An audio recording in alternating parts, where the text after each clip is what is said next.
Bethel Clouds TV, empowering lives.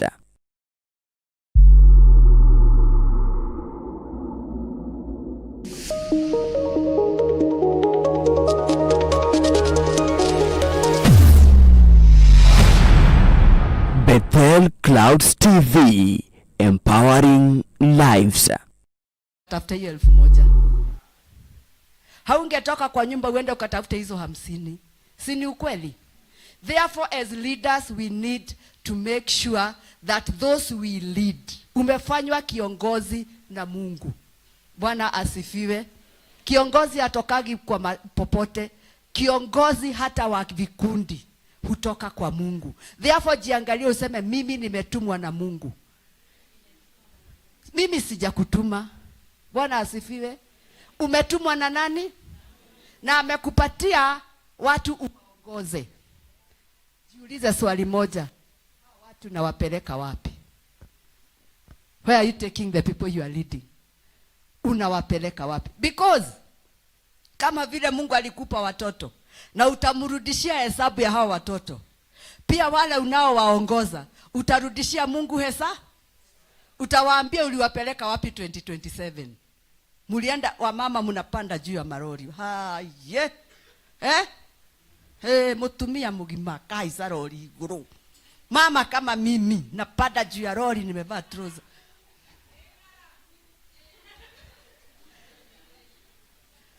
Njaa ya siku moja haitafanya upoteze your dignity. Si ni ukweli?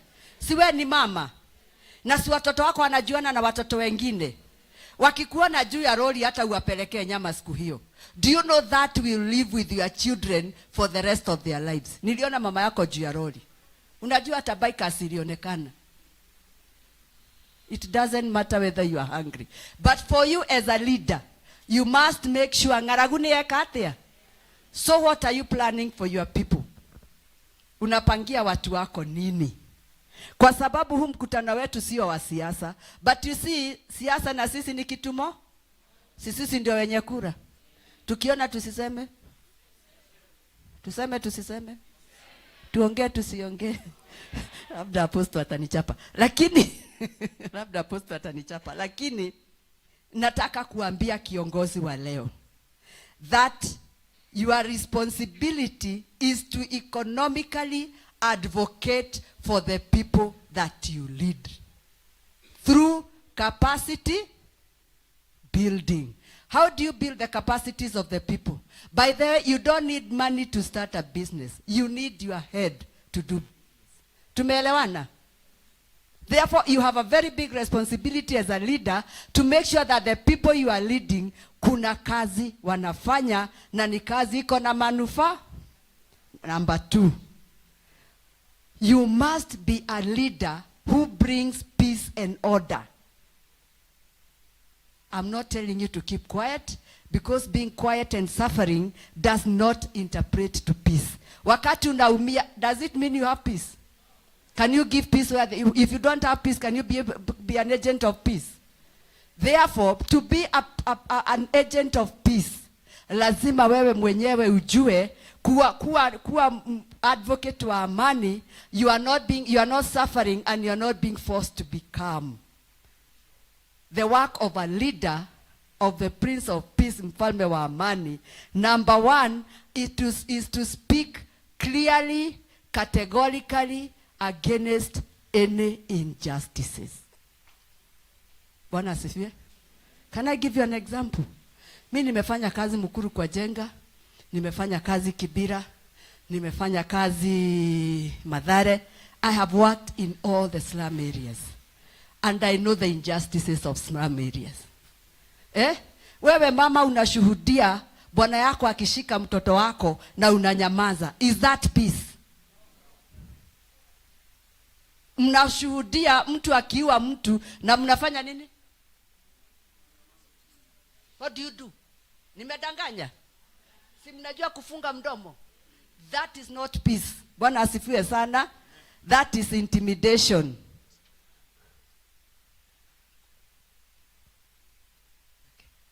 Unanisikia?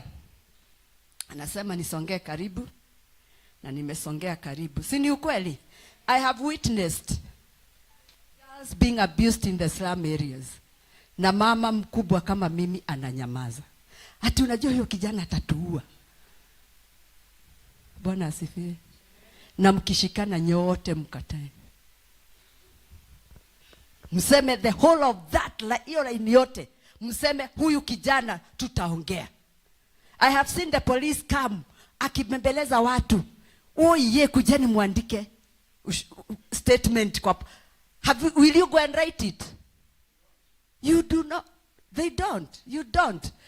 The peace that you shall bring in that estate is to go to the police station, write a statement, and show where that criminal is. Akiwa arrested, there will be peace. Si ni ukweli? But when you keep quiet, number one, you are advocating injustices. And you are not a prince of peace. You are not an advocate of peace. Si ni ukweli? Number two, we also witness violence. Unakubalia your child to be a terrorist in the estate. Na acha niwaambie, mzazi ana nguvu sana kwa mtoto. You can talk to your child. Unaweza ongea na yeye. Unaletewa simu na mtoto na hajakwambia ametoa wapi. Mama, unatumia hiyo simu. Amekubaia ako kazi wapi? Simu mzee amenunua wapi? Ni wapi kunauzwa simu second hand? You need to know. Si ni ukweli? You must advocate against violence. Kama unataka kuwa mmoja wa ufalme wa, lazima kukue hakuna huyu hajaumiza huyu na huyu hajaumiza huyu na wewe hujaniumiza. Si ni ukweli? Number 3, we must fight the greatest enemy of our generation. Poverty. Umaskini. Bwana asifiwe. Umaskini maji ni kitu mbaya. Si umaskini ni kitu mbaya? Unaona tu mtu akikufa na kaugonjwa kanaweza pata dawa. Sababu ya umaskini? Unaona mtoto wako akienda kuharibika kwa sababu umeshindwa kumsomea. Na hiyo mtoto si ati hangesoma. Si ni ukweli? Kwa hivyo umaskini ndiye adui mkubwa wa ujenzi wa maisha yetu sisi, na ujenzi wa taifa letu la Kenya, na ujenzi wa kanisa, na ujenzi wa dunia yote. Si ni ukweli? Kwa hivyo as grassroots leaders, you must come up with ideas and innovative ideas that are going to change poverty into income generation. Bwana asifiwe sana. Unajua kuna mtu anakatakataka sukuma anajenga nyumba. I am not telling you to be a learned person like myself. I am not telling you to be a priest like me. I am telling you hapo wewe ulipo. As a leader, you need to mobilize those women. You need to mobilize those young people. You need to mobilize those men and come up with income generating activities that are going to change the lives of our people. Wacheni niwaambie, mkitegemea serikali imewasaidia since 1963. Kazi ya serikali ni kutupatia pesa. Kazi ya serikali ni kutengeneza structures and policies that are going to enable economic development. Si ni ukweli? Kwa hivyo usifikirie serikali ukifikiria utakula nini. And I can tell you for sure, mimi nina pesa mingi, but hiyo pesa ya siasa kisiwezi kuikula. Hiyo pesa kama Gachagua alisema imelani. Ununue nyama na usiweke kwa biashara yako. Si ni ukweli? If only we can walk away from that, hiyo mentality. Kichwa yako inafikiria uko maskini. Kichwa yako inafikiria uko na shida. Kichwa yako inafikiria unasaidika. Hata ukipoa 10,000, let me tell you, tomorrow utakuwa na njaa. Kwa hivyo umaskini kwa wapi? Umaskini kwa wapi? Umekubali mimi ni maskini. Si ni ukweli? Mimi naishi Mathare. Ni nani wa Mathare mliona akiwa mtu? Let me ask you. Huyu msichana anaitwa nani ameolewa na Muhindi? What is her name? Yule ameolewa na Muhindi. Huyu anahubiri anaitwa nani? Anaitwa nani? Natasha. Natasha ni wa wapi? Alizaliwa wapi? Alizaliwa kwa Ngware 46. And she ended up in Mathare. Yes, she has lived in Mathare. But where is she today? Anaishi wapi? Karen, si ni ukweli? Kwa hivyo kuzaliwa Kawangware 46, kuzaliwa Mathare, kuzaliwa sijui Mukuru kwa Jenga haimaanishi huwezi toka huko. Si ni ukweli? Lakini wewe ndio unajitoa. Hakuna mtu anaweza kukutoa. Do you think I can get you out of your mentality? Do you think I can? Mimi nikikuita kwangu nitakuandika Mbuchi. Hello? Ukitoka kwenu Mathare ukuje kwangu nitakuandika nini? Na ukianza kabiashara kako, you are the boss of your. Kwa hivyo tubadilishe mentality. Unasikia? Kama huna nani yako na pesa? Bill Gates hakuanza Bill Gates Foundation na pesa. Facebook hakuanza Facebook na pesa. Mwenye TikTok hakuanza TikTok na pesa. Alianza na nini? The first thing you must change is your thinking. Tabia zako, vile unavyofikiria. Ukikubali wewe ni maskini, naye shetani anakuja na tunyungu tuota twa maskini anaweka hapa. I really appreciate the Gen Zs. Kwa sababu wa watoto they do their own things in their own time. But I can tell you, yule Gen Z hajiwezi sahi, haki ya Mungu, ongea na majenzi wengine. Because they know how to make money. I can tell you don't need money to start a business. You need a good idea. Am I right, young people? I don't want us to have an argument. Because that is your mentality. Let me tell you something why you don't need money. Wacha kelele, unajua hata kelele ndio inafanya usisikize. Let me tell you something. I do online work. Madam, you are in the wrong forum. Nisikize. Vijana wanafanya kazi ya online. Si uko na simu? Your money is your phone is an investment. Wewe nyamaza, please. Unaona hiyo ndio ilifanya bwanako akutupe. Kwa sababu ya pepe husikizi. Yes. That is the truth. Unajua ubaya wangu mimi usema ukweli. Because you see, if we are going to talk, kama tuko watu 300 hapa, sote tuongee, tutasikizana? Tunaweza sikizana watu 300? What is the best way to communicate? Sindi kuongea moja. Ukiwa na swali unainua nini? Unasema maneno yako unasikizwa na kila. Lakini ukikaa pale kwa kona uanze kusema we need money. Siasa inakuja 27, you will get money. Si ni ukweli? Utaweka mtu kwenye muharate wa pesa, wewe ubaki ukikula ugoje 2032 fanye vile ugoje, because let me tell you something. After 18 years of age, you are on your own. Legally. Kisheria huwezi peleka babako kotini, useme amekunyima. Huwezi peleka mama yako kotini, useme amefanya nini? You are on your own at the age of 18 years. And therefore it is up to you.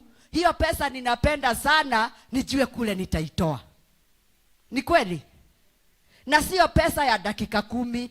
Ni pesa ambayo nitakuwa nikipata kwa kila wakati. Kama ninapata 500 kwa siku, ninajua vile nitapanga hiyo 500. Si ni ukweli? Lakini kesho najua nitapata ingi. Leo hii nikikupatia 10,000 na kesho huna, si uko na madeni. Utaenda ulipe madeni. Uko na kapesa, hujakula nyama for a long time, ukule kanyama. Kama mimi napenda nyama sana, siwezi kaa na 1,000 kwa mfuko na nyama ikae butchery. Hakuna moja ataondokea mwingine. Niende nikule na kesho nitafanya nini? Therefore I need something we call continue. Kile unachokifanya. Nikisimama ni hapa nikwambie uza nguo. Unajua kuuza nguo? Nikikwambia uende Marikiti ukauze, unajua Marikiti ni wapi? Lakini katika roho yako, in your own mind, in your own heart, there is something you've always wanted to do. Ni kweli? Hiyo kitu umefikiria kufanya maishani mwako. That is what we are talking about today. Because kitu Mungu ameweka kwako ni ile maono ameweka ndani yako, na hiyo maono ndio itakutoa kwenye hiyo kutaka pesa, kukua na And as I finish, tuondoe uoga. Bwana asifiwe. Poverty brings fear. When you want to venture into anything, unajivuta nyuma. Bwana asifiwe sana. Kwa hivyo kutoka leo tuondoe tuondoe kujidhara. We are all equal in the eyes of God. Si Mungu ametuumba sote na anatupenda. Na Mungu afanyagi makosa, si ni ukweli? God has not made you as a mistake, because God does not make mistakes. And therefore ukisikia uoga sana, ukisikia unajidharau sana, ukisikia umefinyilika sana, simama kwa kioo uambie hiyo msichana huyo unaona upande ule wa kioo, I am fearfully and wonderfully created in the image and the likeness of. Na kwa sababu ni Mungu ameniumba na ananijua, roho wa uoga aniondoke, so that you can be able to face the giants of your life. Umaskini is a giant, si ni ukweli? Ugonjwa is a giant. Maisha tunayoishi iko na mazimu mwingi. And for you to face a giant in your life, you need to take the hold of the biggest giant. The word fear. Bwana asifiwe. The word kuona kama haiwezekani. Visababu vya maisha is another giant. Mimi sina pesa, mimi sina uwezo, mimi sijasoma, mimi si. Utaishi na mimi si? Mimi si. Unajua siwezi. Unajua. Mfalme wa amani anakuambia leo, you can do it. You can. As I invite Apostle, nataka usimame juu, upige makofi tukimwalika Apostle, and also tell yourself, I can do it. I can. Useme tena. I can. Unaweza. Si unaweza. Kuna kitu hakiwezekani kama Mungu yuko. Si Mungu yuko na sisi. Mwanasiasa hata kuwezea, si ni ukweli? Mwanasiasa hata kuweze, utampatia kura zako akabebe watoto wake na V8. Si ni ukweli? Wewe utabaki kamugu na 1000 iliisha, hata unatoka Kayole mguu. Unatoka Kawangware mguu. But if you can stand on your own 2 feet, useme I can do it. Simama hiyo kiti. Bwana asifiwe. If you think you have the capacity to be an MCA, simama hiyo. You don't need money. Sikuna mwingine Meru alienda na baiskeli. Si alikuwa MP na baiskeli. Wewe si hata unaweza.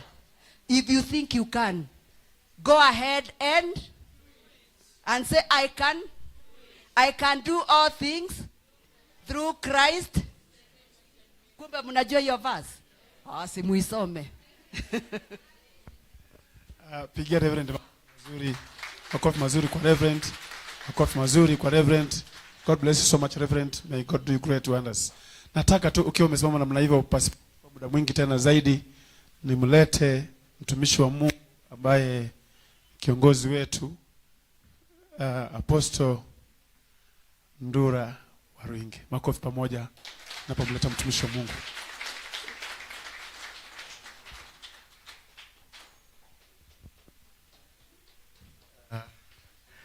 Habari zenu. Hebu fanya hivi. Jistretch kidogo. Abia mwenzako tuko kanisani, hata kama tumekuja kufanya siasa, tuko kanisani. Hebu uliza mwenzako, umeokoka ama wewe ni Muislamu? Ama wewe ni mkora?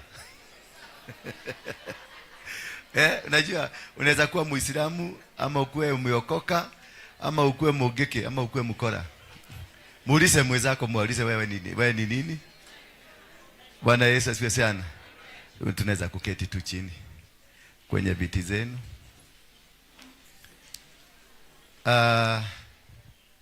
Mimi sina mengi. Nilipatiana hall mkuja mzungumziwe na viongozi. Na mimi naona viongozi wako hapa. Si ndio hawa? Si these are the leaders. I thank you and I appreciate you for coming. Mutapata nafasi muongee venye mnataka, si ndio? Lakini the reason tutulie tu, wale wanaongea tutulie tu, si ndio? Tutulie mpaka kule nyuma. Mimi naitwa Dora Waruige. Wangapi wanajua Dora? Aha. Ukiona mtu anajua Dora, alikuwa mfuasi wangu zamani.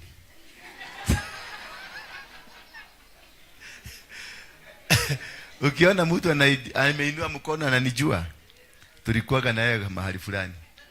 Mnajua ni wapi? Alikuwa nini? Kudi haramu. Wangapi wanajua kudi haramu? Kudi haramu, wamebasi wa kudi haramu, inua mkono juu. Bwana Yesu asifiwe sana. Mimi niliokoka. Nilihama kwa kudi haramu, nikakuja nikakaa hapa. Hapa ndio nahubiri, hapa ndio nahubiri. Hapa ndio nimeajiriwa kazi ya kuhubiri. Hakuna mhubiri asiwahi kudanganya tena fanyaga kazi ya Mungu. Ati ni yeye kazi ni fuli tunalipagwa. Ile sadaka mnatoaga tunakulaga. Ni sisi tunakula. Na hiyo ndio imeniweka wapi? Hiyo ndio imeniweka hapa.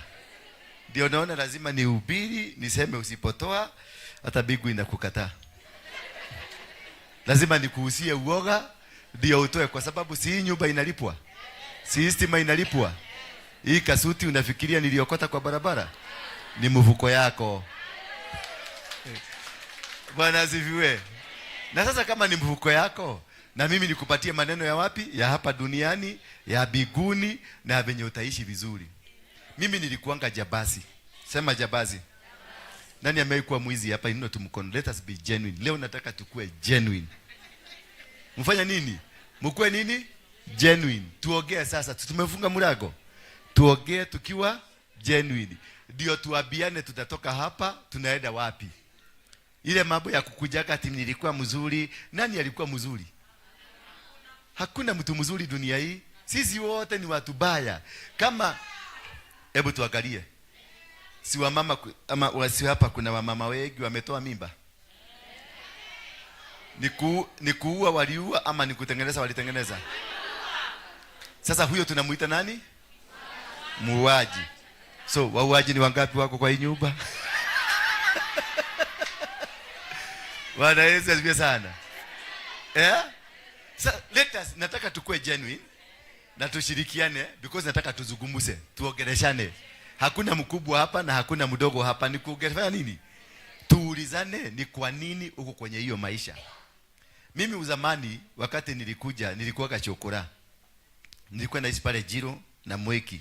Hapo ndio nilianzia kazi yangu ya shokora. Kwa sababu tulikuwa pale Githurai roundabout. Hapo kuna kanisa ya Catholic hapo chini. Kulikuwa na ile Dadora dubbing site ilikuwa hapo. Mimi ndio nilihamisha nikaileta Dadora. Mimi ndio nilihamisha. Nikakuja tukatafuta shimu ile ya Dadora, tukaanza kuleta maroli hapo. Sasa kutoka hapo ndio tukiwa machokora tukakuja Padi. Tulipokuja Padi tukagraduate. Tukakuwa chokora ako na akili. Chokora ako na nini? Ako na akili na ako na pesa. Lakini bado nilikuwa nafanya nini? Na vikula guru na kigunia nilikuwa nabeba. Sasa nilipofika hapa Dadora ndio nilianza kukutana na watu wanajua kutafuta pesa mzuri. Akina Madheri na akina Rasta na nani mwingine? Na Wasoso. Sasa hao tulikuwa tunakaa nyumba moja, tunapanga mpango moja, maana mimi ndio nilikuwa nawekeaga bunduki hapo Dadora dumping site. Wanaenda wanatafuta pesa, tunakuja tunawagania wapi? Nikiwa miaka 21 ndio niligusa milioni 2 za kwanza. Nikiwa na 21. Sasa wewe ukiwa na 21 years ni pesa ngapi umeguza?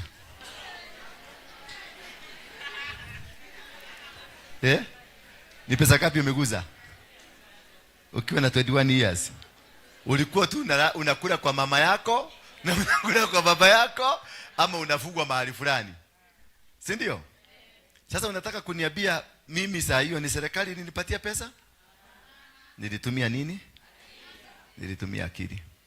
Hata kama hazikuwa mingi, nilitumia kidogo zikanipatia pesa. Mbona mpaka saa hii wewe unalia serikali saidia? Why are you still crying? Nikiwa chokora pale Mweki, pale panaitwa Maguo. Wangapi wanajua Maguo? Hapo ndio nilijenga nyumba yangu ya kwanza ya karatasi. Na ilikuwa na bedroom ngapi? 2 ya makotoni hivi, mahali kulikuwa kunauziwa ma scrap metal hapo chini. Ndio nilijenga nyumba yangu ya kwanza. Na ilikuwa na bedroom 2 na sitting room. Bwana Yesu asifiwe sana. Sasa kama sasa ukiniwekea hesabu, unaona mimi ni nani? I was an investor. Ndio maana nilijua kujenga nyumba. Hata kama ni ya makaratasi, nilijenga nyumba. Wewe umejenga nyumba ngapi? Ama bado naishi ya kukoboa? Mimi Nairobi hii yote sijawahi ishi nyumba ya kukoboa. Sijawahi. Huko Githurai ndio nilikuwa nimejenga nyumba yangu ya kwanza kwa takataka, na hiyo ya Maguo ya makotoni. Tukatoka hapo tukaenda pale Masiba Kayole kule chini. Kule Ramji hapo chini. Hapo ndio nilijenga nyumba nyingine ya karatasi ya nylon. Sijakoboa nyumba. Bwana Yesu asifiwe sana. Na wewe unalia ati serikali imetufinya. Serikali gani? Mimi nilioperate na nilitengeneza territory yangu. Kutoka hapo ndio nilihamia nikaenda Mukuru kwa Jega. Mukuru kwa Jega tukakata kiwanja ya Bariga mkarijini mwingine hapo. Tukakata kiwanja, tukaongea na chifu, tukakata kiwanja. Alipoleta shida tukavukusa, tukatuaga na Mathiokole, akatoroka. Tukajenga nyumba hapo. Tukajenga nyumba hapo. Na tukakaa mpaka sasa hivi Mukuru inasimama haijasimama. Hata kama sasa nasikia mtabomolewa lakini imesimama. Tulianzisha na tukajenga Mukuru na ikakua. Hapo kwa mama mwingine alikuwa anaitwa Katoto. Mnanielewa lakini? Sasa kutoka hapo ile chang'aa yote ilikuwa inauzwa hapo, nikasema hakuna chang'aa itaingia wapi? Ukiingiza chang'aa lazima unipe pesa, ulipe kodi. Kutoka hapo tukasema ile lori yote inamwaga mchanga ilipe kodi. Tukasema magari yote inamwaga mawe ilipe nini? Tukaenda kwa matatu, tukashika matatu zote ndio pareti Kenya lazima ifanye nini? Sasa mnasema hizi, mlikuwa mnasema Mugike ni mbaya, Mugike ni mbaya.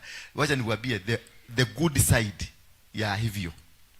The good side. Yes, it was not good. Maana umeleta matatu yako ndio tumekunyaganya.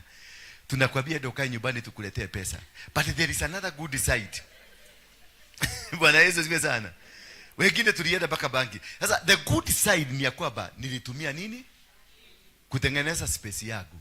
Ile kitu nataka nikuambie ya kwamba hakuna space left for you. Nataka tuanzane hapo. There is no space left for you and no mercy for you and nobody is interested with you not unless uko na kitu kinanyonywa kutoka kwako. Kama hauna kitu ya kunyonywa, wewe ni takataka mpaka wakati utanyonyeka. Umanielewa? You become a hero because there is something I'm taking from you. But immediately I take what I want, you are no longer valued. Na hii ndiyo kasumba ambayo lazima tuiondoe. Na hiyo ndiyo sababu nimewaita tukuje tuulizane maswali. Si kukuja hapa kama kiongozi, nataka tuulizane maswali. Maana Mungu amenibariki. Mimi nilikuwa mwizi na wakati nilikuwa mahali popote nilienda kuiba, niliiba na nikafanikiwa. Meaning Mungu alikuwa pamoja na mimi. Mungu wangu hajawahi kuniwacha. Mahali popote na mahali popote nikichora tunaingia hapa. Kama nikukuweka baridi, unajua lazima nitumie nguvu. Hii nguvu nilikuwa natoa kwa shetani?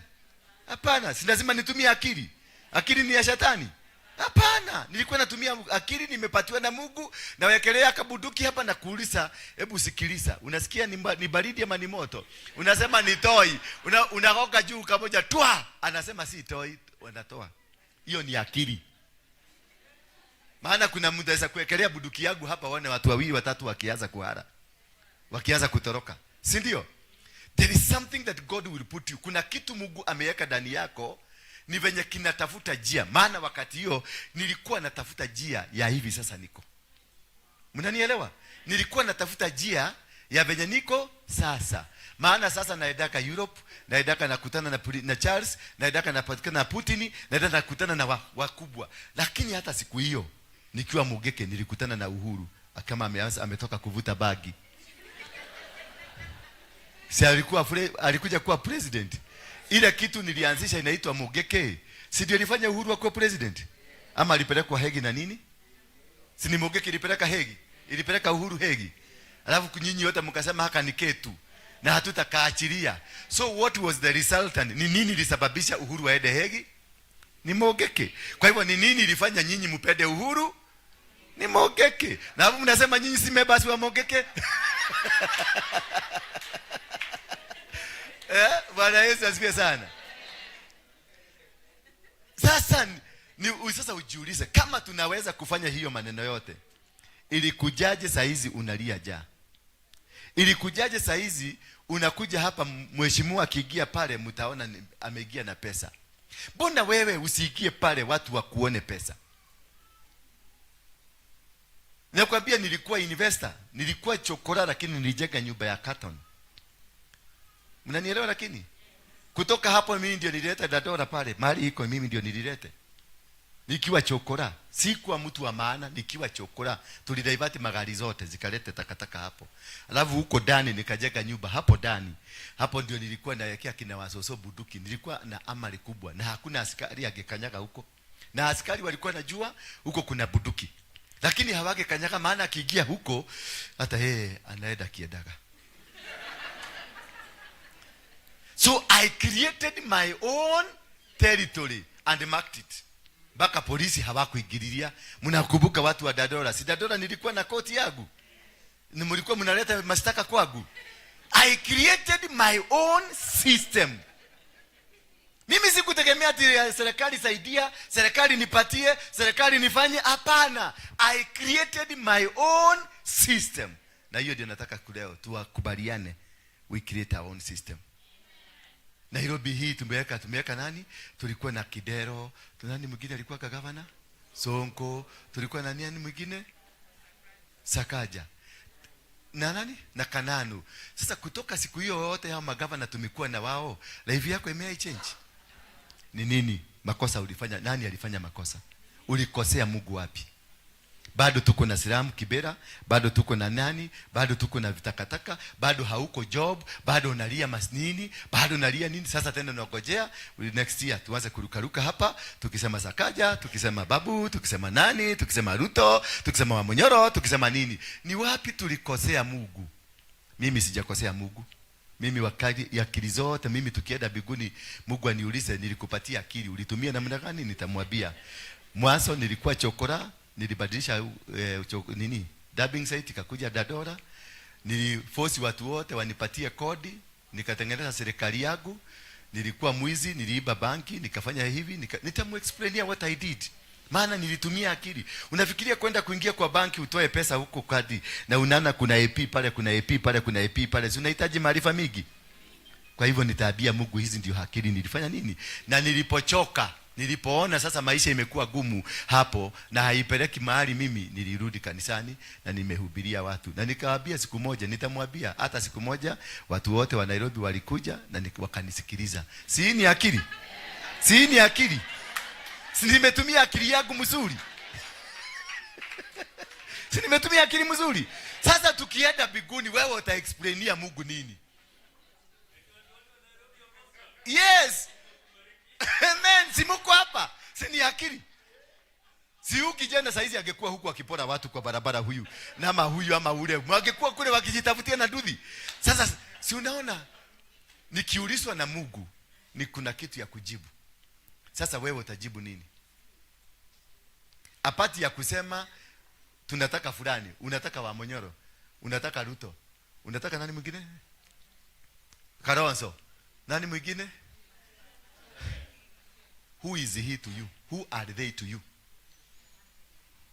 Who are they to you? Sasa unaniambia tuseme wewe ni wa Matiang'i, wewe ni wa Wamonyoro, wewe ni wa nani? Ni wa Ruto. Matiang'i ni nani kwako? Wakikuyu wagapi ni mkono wa Kikuyu? Tuliruka hapa wakati Uhuru alikuwa president. Kaka nega ito. Gagwe siarira. Ni sufuria gapi ziliongezeka kwako? Bado wewe ni masikini si masikini? Watu wa Gatondo bado wanakuliwa na jigas ama hakuliwa na jigas? Na tumekuwa na president wagapi? Baba si amekuwa watu wa baba inua mkono juu, najua watu wa baba wako. Sasa niambie, unapiga duru na kila kitu.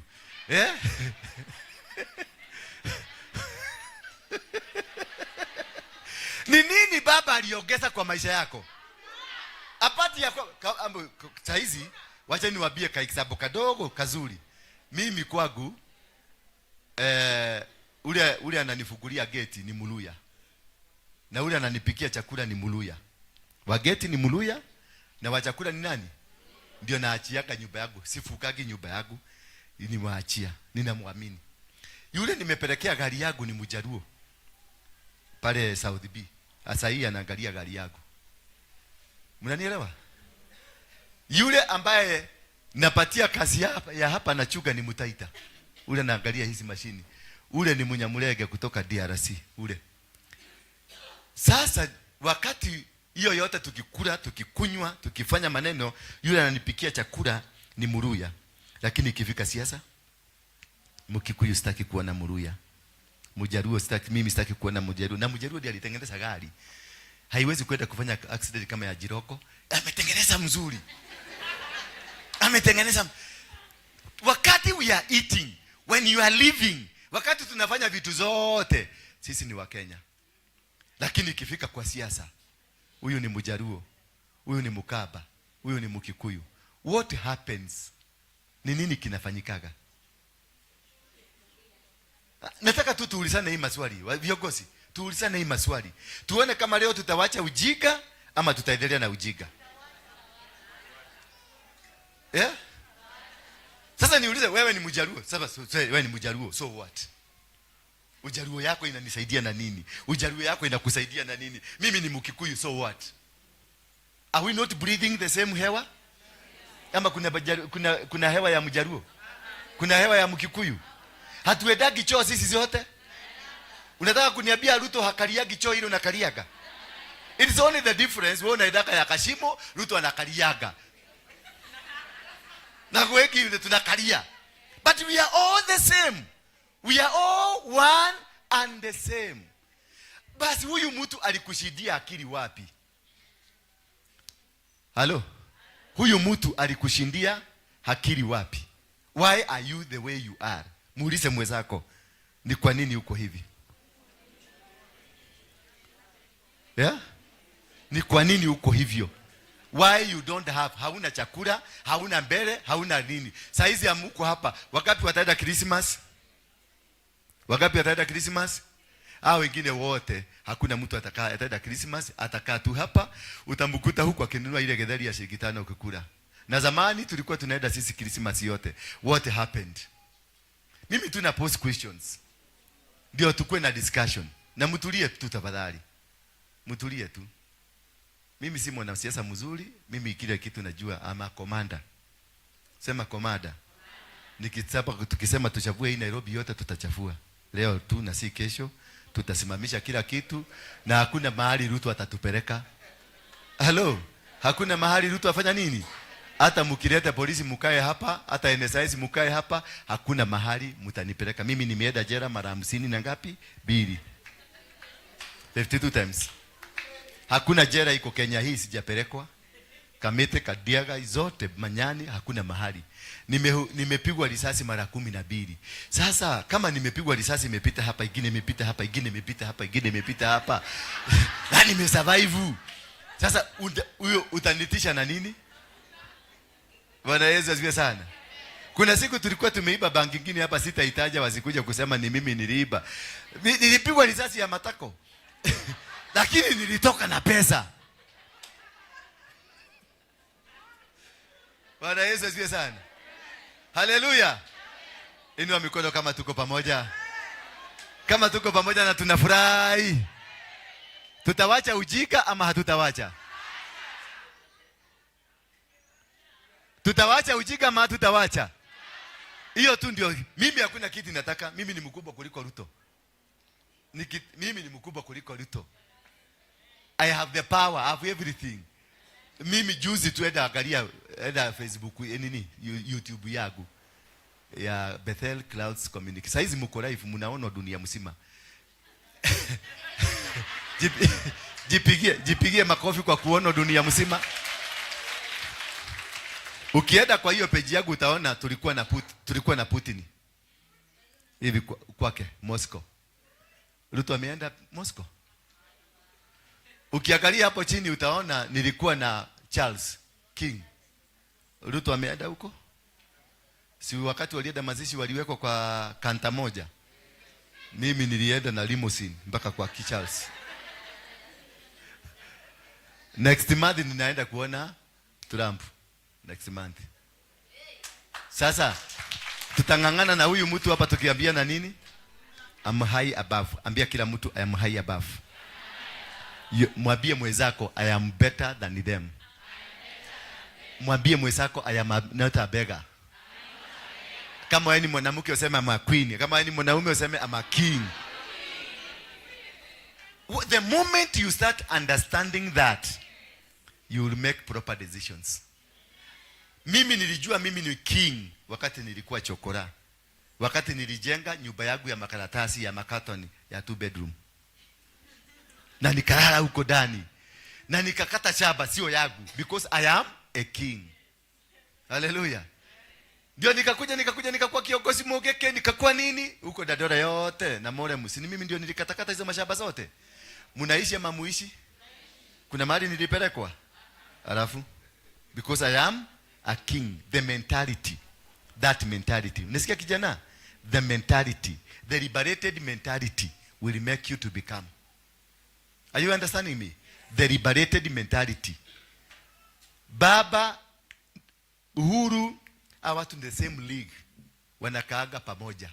Uliona Uhuru akitoa pete akairusha kwa kaburi ya baba? Mliona? Hiyo pete ilikuwa ya nini? Na si bibi yake. Najua bibi yako akikufa ndio unaweza kutoa, umwambie no adiga. Umeniwacha. Chukua basi hata hiyo. Huyu aliwacha pete, aliwachilia ya nini? Na sasa hapa mlikuwa mnauana, ati mimi ni wa Uhuru, mimi ni wa baba, tunarushiana mawe, tunachukiana, hatuongeleshani, hatukaagi pamoja, na unaona mtu anarusha pete. Walioania wapi? Na hiyo doa ilikuwa ya lini? Mnajiuliza hiyo swali? Alafu wewe nakuchukia. Ati ni kimoja ruo geke kimoja ruo sitaki mambo ya Wajaruo. Wajaruo na sisi hataki mambo ya Wakikuyu, Wakikuyu ni wabaya. When did it happen and why?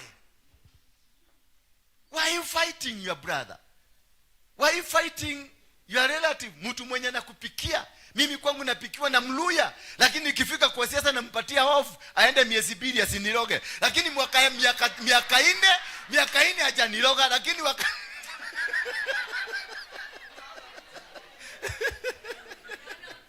sasa si miezi 3 ya kura mchawi anafanyika. Akimaliza akikuja tena anakuja anaendelea, uchawi imeisha. Hiyo ni ujinga ama ni nini? Mtu unaachiaga watoto wako, unawaachia kicheni yako, chakula yako, maisha yako yote ako nayo. Sasa miezi 3 ya kura anakuwa mchawi. Kura ikiisha uchawi inaondoka. Hiyo ni akili tuko nayo ama ni ujinga? Ni maulizo tu tunaulizana. Msinichukulie vibaya. Nataka tuulizane ukienda nyumbani, kwa sababu ninataka tukutane na nyinyi tena mkiwa na akili ya maamuzi. Ndio tujue Kenya hii yetu tutaifanyia maamuzi gani. Bwana Yesu asifiwe sana. Tutaifanyia nini? Maana mimi nilitengeneza space yangu. Mimi nilipanda gari kutoka Moro. Moro ndio kwetu. Nilikuja na lori ya bao mpaka Nairobi. Niliobewa lift. Lakini sasa naendeshaga gari nikienda wapi? Nyumbani. There is a decision I made. Whether it was good to you or bad to you, to me it was good. Either ulinyang'anywa, kuna mtu alikuja akakuitisha pesa ya kulipa lori, umemwaga mchanga, ulikasirika, ndio wewe ulikasirika, mimi sikukasirika maana nilipata mshahara. Nilimake decision yangu, nikasema hivi ndivyo nitaishi. Yule mtu wako Ruda na yule mtu wako Muthaiga alitoka Geshagi. Ama walitoka wapi? Si walitoka Geshagi? Na wewe ulitoka wapi? What happened? Mulitoka the same village. Mulitoka Nakuru. Mulitoka Bumula. Mulitoka Kakamega. The same village. What happened? Yeye akaenda Ruda, wewe ukaenda Mathare. Nini nilifanyika? Hakuna mtu alikuroga. Wengine mnasema ngasi nimerogwa, sijui. Hakuna, wewe ndio mchawi wa maisha yako. Kuna jamaa mmoja aliiba wiba akasema emancipate yourself from mental slavery. Simuendelee. Emancipate yourself from mental slavery. None but yourself can free your minds. No fear for atomic energy, because none of them can stop the time. For how long shall they kill our prophets? As we stand aside and look. Anaitwa nani? Ni Bob Marley, the greatest liberator, mwenye alitupatia emancipate yourself from mental slavery. Bwana Yesu asifiwe sana. It is you only who can emancipate, kujifungua roko, utoe roko, uweke mentality gine that nobody will come. Juzi hapa mimi nilipigia Ruto kura. Mimi ndio nilikuwa nafanyia, mpaka nilitoa pesa yangu. I gave about 10 million kwa account yake za kufanya kampeni, because alituambia nini, anakuja kumaliza madestiny meita kwate madynasty. Madynasty si ni Uhuru, si ni baba, si ni nani, ati na tukapiga kura tukisema dynasty zimenya nini. Watu wa kwanza kukura na wao walikuwa nani? Watu wa kwanza kutengeneza serikali walikuwa nani? Na wao. Sasa urudi niambie, wewe na Ruto nani mjiga? Nani wafaa kulaumiwa? Mnauliza Ruto nini? Na Ruto alikuja na wheelbarrow yake, akaiendesha, ukaikalia, ukaenda nayo, ukamfikisha State House, milango ikafungwa, akaita baba. Wajiga ndio hao. Wakaenda kukula. Walitengeneza serikali ama kutengeneza? Ruto si alikuwa amesema never again will I share. Share serikali na mtu na baba, hatutashare. Who was crying loudest wakati Ruto Raila amekufa? Si ni Ruto? Baka akatoa ndege iende kuduganya, iende baka wapi? India, ndege imebeba kina Musalia, hakuna nini, warudi wafike huko, wabebe bao, watuletee bao, na baba amelala hapa.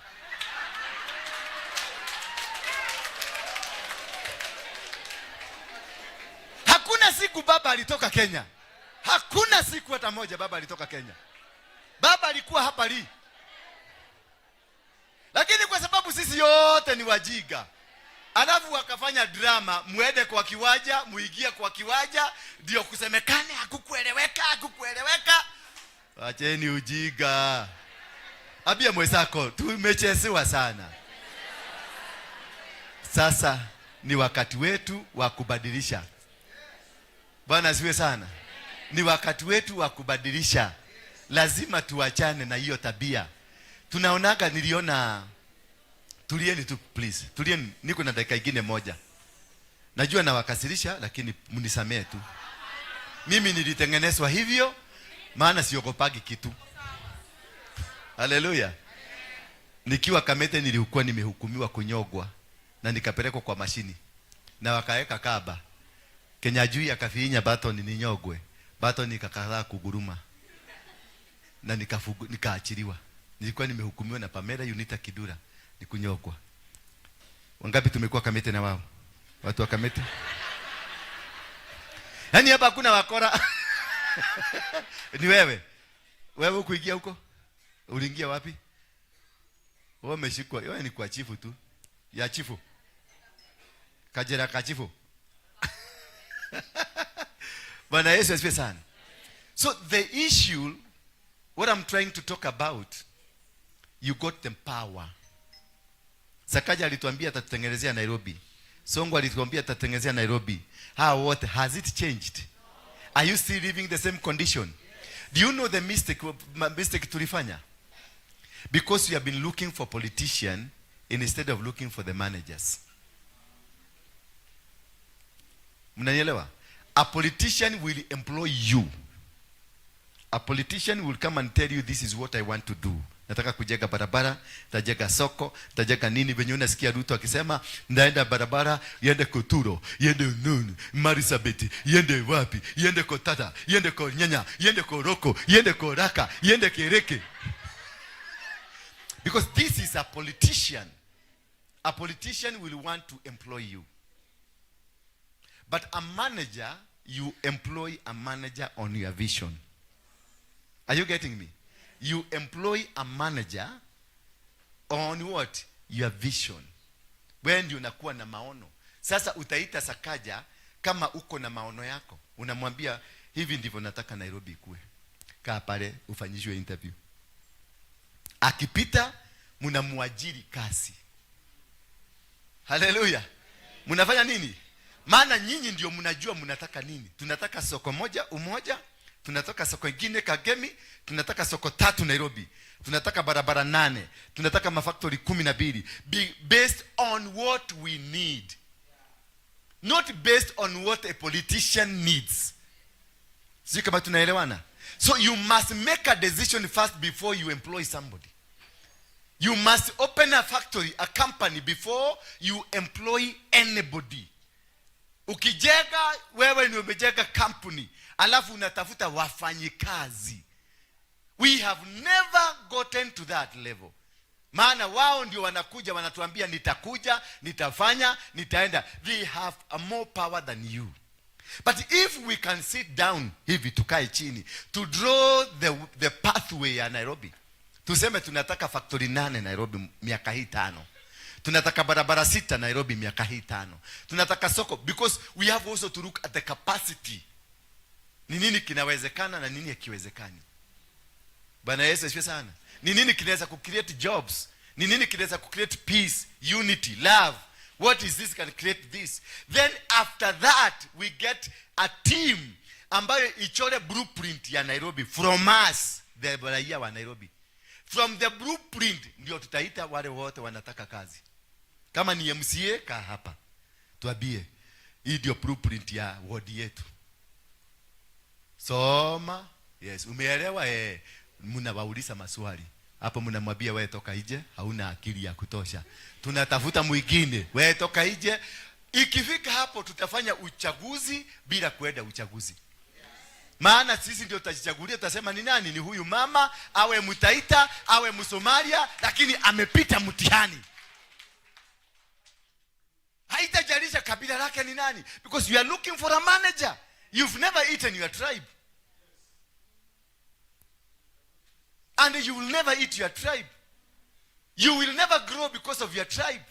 You will never become because of your tribe. You can only become because you are Nairobian. The pride of yourself, the dignity of yourself, it will be achieved because of you understanding what are you supposed to become. And you, what you are supposed to become is by laying the ground. Na kusema this is what I want in Nairobi. Not a politician akwambia this is what I'll do. No. Alijuaje hiyo ndio nataka?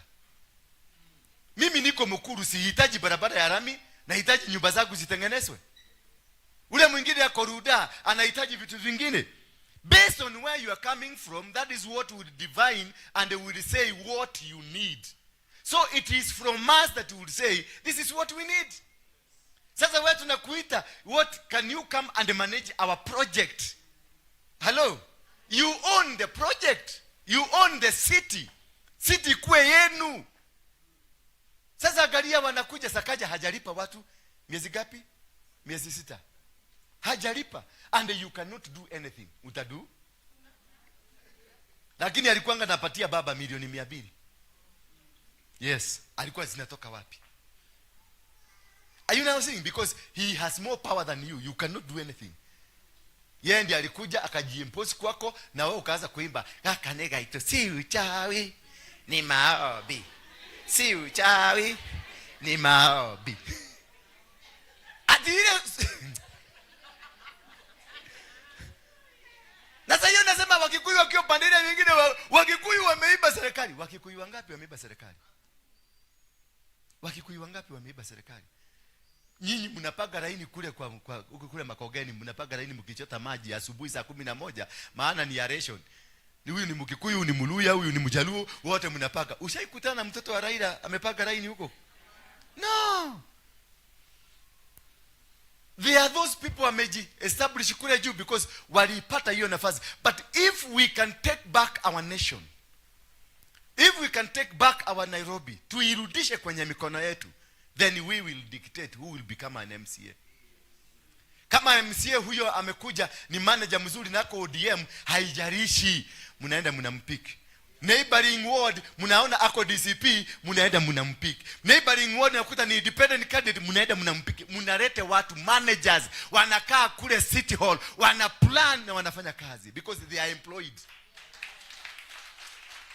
Lakini sasa napeleka wanasiasa, wanaenda kufikiria ataiba wapi, atapora nini, atafanya nini. And this is the mistake we must change. Watumishi, this is a mistake that we must change. Me, I have an experience, nilibadilisha status ya hapa. Mugeke, nani alikuwa manatishana na Mugeke hapa Kenya? Mlijaribu? Mlijaribu hata kidogo? Mlikuwa nasikia imeingia Kayole, kuna siku moja niliambia wamama wasivae trouser. Mlivaa? Why? Because I made a decision. Hallelujah. I'm giving those examples. I know they are not good. But it's an example worthy for you to understand you can change a situation. From what you've been thinking, the type of politics ambazo tumekuwa nazo za Waluya, za Wakikuyu, za Wajaluo, za nini, tuachane nazo. We take back our city. If we take back our city, we shall employ people. Na tutaemploy wale watu tunataka. Na hakuna mtu atatuletea nyefu, maana tutasaini na wao. Ukikosea makosa 1, 2, 3, hata usitugoje uchomoke. Mapema. That is empowering people to become powerful to make decisions. But now sasa nyinyi mmekunjwa. You cannot make a decision. You cannot even talk to anything. Hauna sauti hata kidogo.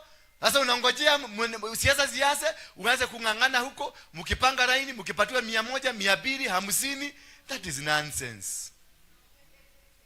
Totally nonsense. Utakuta wahubiri tutaanza kuitwa. Tunafanywa breakfast, unapanda mhubiri amesimama hivi. A priest amesimama hivi, anagojea kabahasha ka shilingi 200. Na ule mtu anakupatia kabahasha ka shilingi 200 ananuka pombe. Macho yake yamechomoka nje, hii yote ni bagi. Na ni muabudu wa shetani. Bwana Yesu asifiwe sana. Wangapi tumekubali kubadilisha sasa? Are you understanding me? Yes. Are we going down there to change, to badilisha, tuseme we are taking back our Nairobi? Yes. And we shall start by doing peace. Sisi yote ujue Mjaluo ako na damu kama yako. Sasa hii ukigogwa na gari damu yako imwagike mingi, haitajalisha ni nani amedonated blood. Wanaulizaga O negative ama O positive ama A ama B. Hawaulizagi ya Mjaluo, hawaulizagi ya Mkalenjini, hawaulizagi ya wapi, wanaulizaga damu. Tunataka O negative. Hata muhidi akikuletea itafanya tu kazi. So after we have realized that we can bring a change. Mimi wakati nilishika matatu, hizi unaona hii system yote unaona ya sako. It is my system. Wale watu mnajua tulikuwa na platoon ya watu 10. Hiyo ndio tunaita nyumba 10. Joseph Kagudi alikuja akakopi Mugeke yote akaipelekea kwa serikali, wakaanza kuimplement because of an idea. It might not come in a positive way, but if ikitengenezeka vizuri inaweza kutumika. Hakuna mtu mwenye hana akili, hakuna mtu mwenye hana idea. It is only you don't have a platform to share the idea you have. The moment your idea can be shared, inaweza kuwa uko na idea mzuri, inaweza kuchange the whole world. Kama Safaricom ilitoka Kenya, akili, na nasikianga ni Mjaluo. Yeah? Na tunasemanga Wajaluo ni wakurusha mawe. Na hiyo akili imetengeneza, imerevolutionize dunia mzima. Ni wangapi wengine wako na tu idea twingi hapa? Mimi najua mko na idea mingi sana. And we can change. My request to you now, I want to lead you. Si mimi sitaki kiti. Sitaki hata kidogo. Nimezeeka. Ndiye mkoro. Sasa naitwa guka. Na sitaki kiti. Sitaki. Mimi nataka kukaa hapa. But what I want to do, I will have tusikilizane. Tukue kitu kimoja, we make a decision. Hallelujah. That one nitasimamia, that one I will finance, that one I will stand until to make sure the coming general election, hatutalete wanasiasa, we will get managers to manage our city. Tutaanza na Nairobi. Lazima to change Nairobi. We make a city that belongs to us. Ndio hata ukipita unakikuta takataka, mtu ameagusa magada ya mandisi na hako mbele yako, unamsimamisha na mwambie wewe simama, chukua hii, peleka kwa dustbin, because you have a responsibility, because you have uko yani it is part of you. Hello. Sasa ukikuta hapo, ukikuta kimwanaume kama hiki pale nje hapo, kinaangalia kinafugaga tu macho. Unaona hapo kwa hapo karibu na hii bombulas, kinafugaga macho, kinatoa, kinakojoa. Unajua kifuga macho hakuna mtu anakuona. Yani you don't care what the environment itakuwaje, what will happen, you don't care. But if we can come together, my brothers and my sisters, we can change this city. We can change this city. We will never again have quacks in the name of leadership. We shall never. Hatutakuwa na wakasongo ati nataka kufanya kitu yote when we have the power. Mwambie mwenzako chukua power. Sasa wanaogopa, angalia watu wako kwenye utumwa. Mwambie mwenzako chukua power. Hawawezi, naona kule nyuma, hawawezi kusema chukua power because anasema achukue power nitakuwa nikikula nini? Set yourself free. Kata minyololo ambayo tumefungwa nayo. It has been too long for us. We have faced these difficulties. Baba yangu alikuwa anachuna kahawa, mimi nimekuja nachuna kahawa, mtoto wangu namprepare aende akachune kahawa. You are a hawker. Unakujanga na kutaka wa mama hapa nje, hawkers. Kitoto kiko hapa, mama akihoku hapa, nakio kinahoku mchaga huko chini. Is that the life we wanted? No. We need a decent life. We need a decent city. We need a decent country. We are capable. And nafurahi kuona most of you are young people. We can bring this change. We can change this nation. We have the power and we have the capacity. Hallelujah. Wagapi wamesema mimi si Mjaruo, mimi si Mkikuyu, mimi si Mkaba, mimi si Mluya? Thank you. Sisi yote, tribe hii yote hii is one tribe. We are one tribe. We are suffering the same. Changes, we are facing them the same.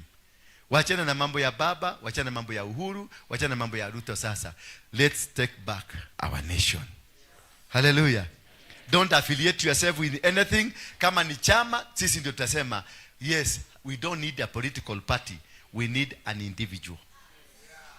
No matter which political party you are, you need an individual. Mwenye anaweza kuleta change, mwenye anaweza kufanya ile kazi tutampatia. Sio ile kazi atatuambia atakuja kufanya. No, what we will decide because we are the taxpayers.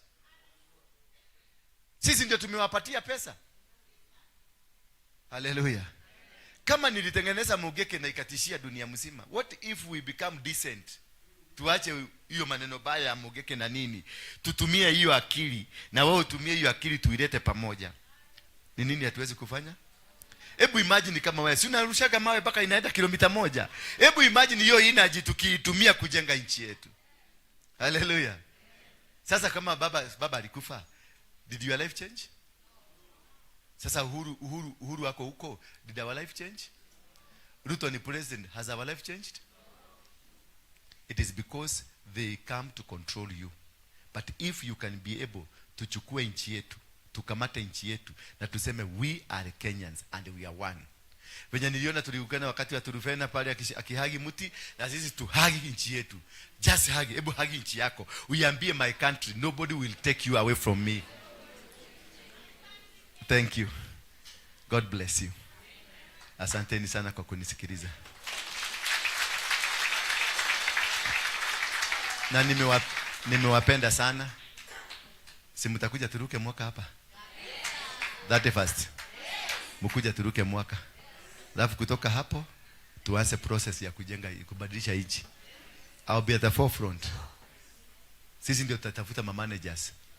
It doesn't matter how, hata kama ni kasura keusi kama haka ama ni chocolate kama haka, as long as quality ya manager ako nayo. We don't care your tribe, we don't care your age, we don't care anything. We care this is a Kenyan who is qualified to become. Once we have that idea, we become successful. Thank you very much for giving me this time. Asante kwa kunisikiliza. I love you. Makofi mazuri hapo, makofi mazuri. Hayo makofi hayatoshi bwana. Hayo makofi hayatoshi. Wanga makofi mazuri zaidi hapo. Amina. We don't want politicians, we want managers. And we don't want them who will come to tell us what they want to do for us. We will tell them what we want them to do for us. Bwana asifiwe sana. Si useme amina ya afya. Amina. So ile politics yenye unangojea ati maleso yanakuja yamechorwa picha ya mtu, hatutaki hiyo politics sasa. Maana wanatuacha na maleso, wakishaenda wameenda wakiendanga. Sasa raundi hii ni the other way round. Sisi ndio tunawapatia maleso. Tunapatia maleso. Hakuje tumueleze chenye sisi tunataka atufanyie sisi. Sio yeye atuambie chenye anataka kufanyia. Maana wewe ukiajiri mtu kwako, yeye ndiye anakujanga kuambia mimi nataka kuja huku kwako nikufanyie hii kwa hii nyumba yako ni kwa bedroom. Wewe ndio unamwambianga unafanya hapa kazi, unafanya hapa kazi, unafanya hapa kazi. Kama ni mama unasema unafua nguo zetu sisi wote za mzee ndio wash. Sio yeye ndiye anakuja kukuambia nitaosha mpaka za mzee wako. Si ndio? Nataka tu watu wanne pekee yao waongee kidogo tu. Alafu tumalize. Kuna Mr. Majani aongee kidogo tu. Mr. Majani, pige makofi mazuri. Mr. Majani, na kila anayekuja kusungumuza hapa at most 2 minutes please. Oye, mko poa? I'm very happy to be here today. Nilikuwa hapa last week Friday kwa meeting ile tulikuwa naye hapa, na I want to thank Apostle for this initiative. I think for me I'll be the first person to be behind you so that we can bring a change in this nation. Tumekuwa watu wa handouts na nimesikia kila mtu amesimama hapa leo. Pia Apostle amesema mara mingi tukipiga kura tunaangalianga tumbo, si ndio? Si ndio? Unapewa 500 na umesikia tumemention about Mbeere North. Si uliona venye pesa ilitembea na tukachaguana, si ndio? But now nothing is going to change. Na sisi ndio watu ambao tuko na nini? Na weapon ya ku bring the change that we need in this nation.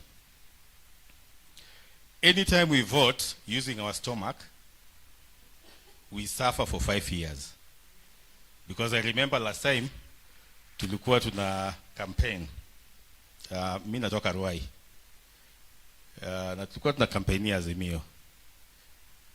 Na huko watu wengi walikuwa wanatuambia tunachagua pastor. Si ndio? Simulisikia hiyo story. Si uchawi, ni maombi. Wale watu walikuwa nasema hivyo hiyo. Sasa wanalia zaidi kutuliko wale tulikuwa the other side. But now tunalia sisi wote, si ndio? Hakuna mtu ali. Ama kuna mtu hapa ako poa? Tunalia sisi wote. Kwa hivyo this time round when we vote, let us not vote using our vote tukitumia nini? Let us use akili. Si ni kweli? I want to also thank our sister Damaris. Damaris, mimi sikujua ni mobilizer mkubwa hivi. Tumekuwa tunafanya naye kazi Kasarani, alikuwa chairlead wetu tukiwa UDA. But I've never known Damaris anaweza kuwa mtu ambaye anaweza mobilize such a very big team. She's been calling us akituambia, my friends, this time nataka tuungane tubadilishe Nairobi kuanzia pale chini kwa ward level. And I think we need to appreciate Damaris for the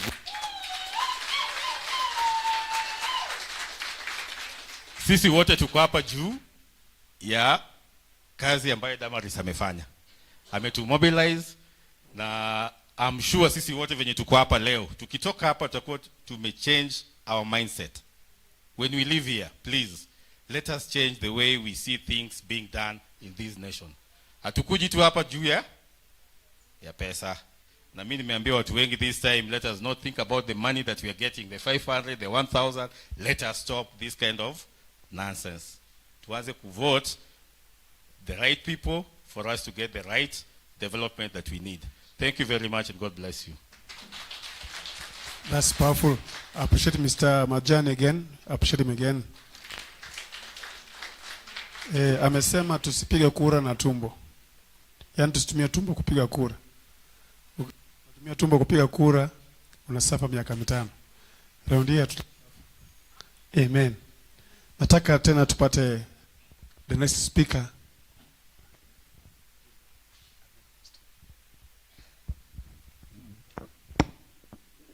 Bwana asifiwe sana. Hii sauti iko mzuri sasa. Apostle, may God bless you. I think I see you have also a good dream for us to live long. Amen. Our brother Job. Asungumuze dakika 2 alafu tusonge kwa level nyingine.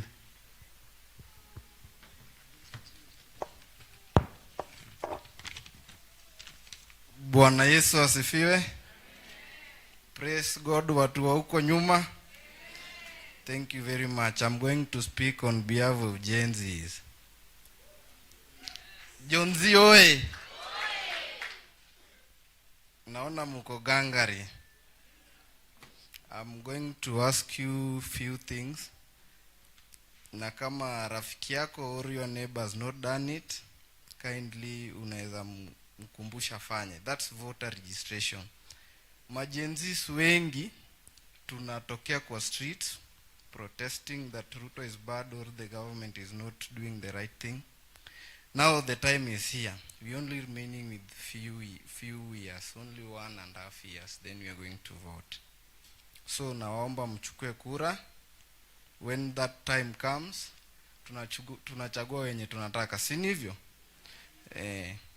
Then another thing is that Apostle, hao majenzi wengi wao hawana kazi. Hao majenzi wako na challenge sana in terms of unemployment, and that should be looked upon when we get to that power.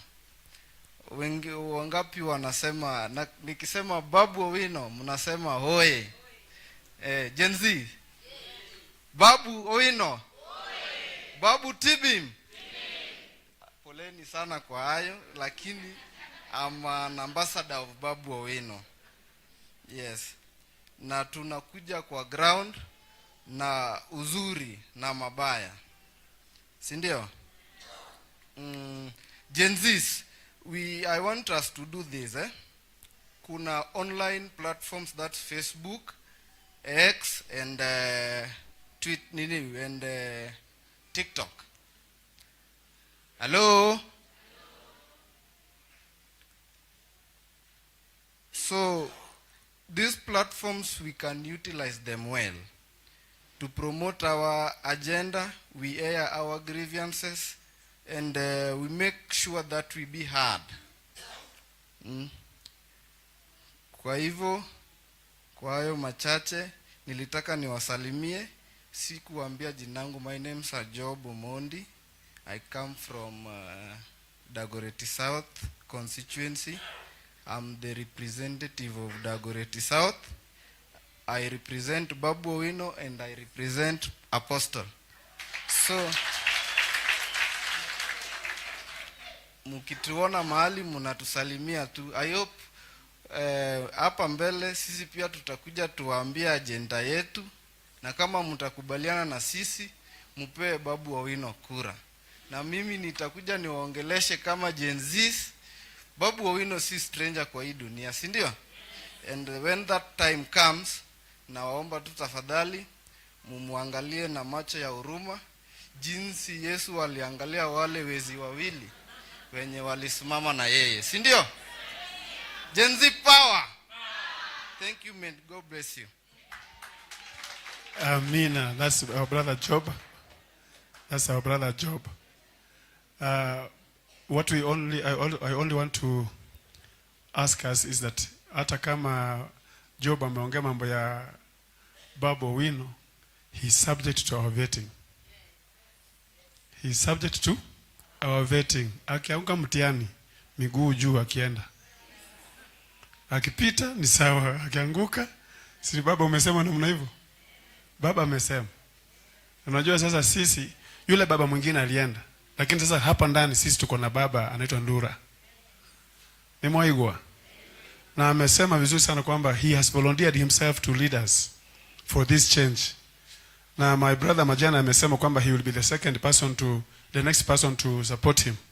Now I'll be the next on the back of Majani to support Apostle to make sure that we realize the change that Nairobi needs. Si kama nikupiga makofi upige tu ile ya kweli. Yes, because Nairobi needs change. Hallelujah. Kuna Gen Z wa kike, huyo ni Gen Z wa kiume ameongea. Gen Z wa kiume wasinipige mawe wasichana wetu hapa. Gen Z, kuna Gen Z wa kike na huyu kwanza amekaa tu Gen Z kweli.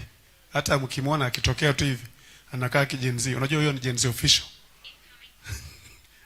Kuna Gen Z official ndani ya suti. Kuna Gen Z anakuja ambaye ni Gen Z ya ukweli sasa. Amen. Nelly Nyambura ako wapi? Nelly Nyambura. Sura ni Gen Z ya ukweli. Dakika mbili tu, ana dakika mbili tu aongee kwa niaba ya Gen Z. Unaona Gen Z ya ukweli tu hapa.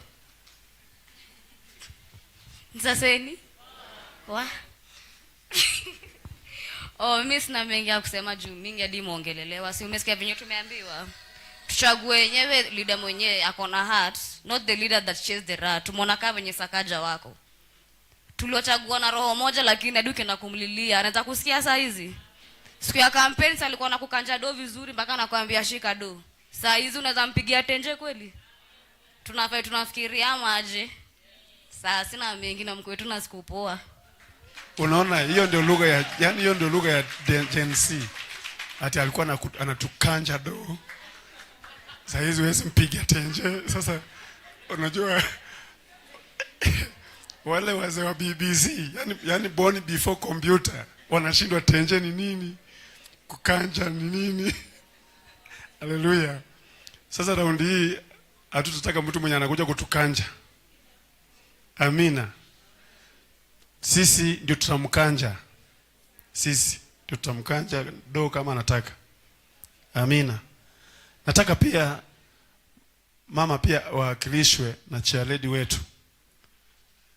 Na nashukuru wasungumzaji wetu wamechukua exactly 2 minutes each. Hebu mpigie chairlady makofi mazuri anapokuja katika jina la Yesu Kristo.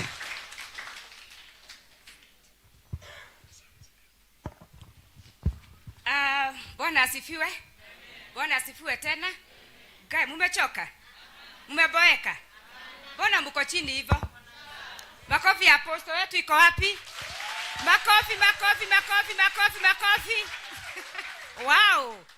Mimi nimeshukuru sana. Kwa majina naitwa Damaris Muthoni Murioki. Mimi ndio mama wa Nairobi County. Nairobi yenye tunataka. Makofi kidogo. Wow. Mimi sina mengi ya kusema. Nimeshukuru. Hata sijui niseme nini. Nimesema ni asanti sana. Na hapa tumesema ni kujituma. Si ndio? Usiangalie pesa kwanza, but angalia mahali unafanya nini, unaelekea. Kwa sababu saa hii siasa tulifanya sana. Kama mimi nikipeana example na mimi Ruto alikuwa ananitanga Murioki. Na namba yake nilikuwa nampigia hivi. Majani is my witness, Karen ungeingia kama hujaniona. Mr. Majani uko wapi? Ni ukweli. Na mimi kuchaguliwa ya Tiarede si ile story ya jamba. Ni ile kitu ilichaguliwa na aspirant 59 from Kasarani.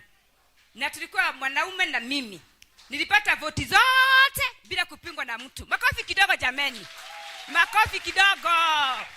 Wow, wow, wow, wow. So raundi hii tumesema hakuna kulali? Hakuna kufanya nini? Hapa ni kujituma moja mpaka Nairobi ingare. Si ni ukweli? Na kuna kitu tunapanga na our apostle hapa. Msione kama tunapoteza wakati wenu. Najua hapa kuna watu watapata kazi. Hii Nairobi ni yetu. Nairobi ni akina nani? Nairobi ni yetu. Tuko na simba wa Nairobi, our apostle former Mogeke.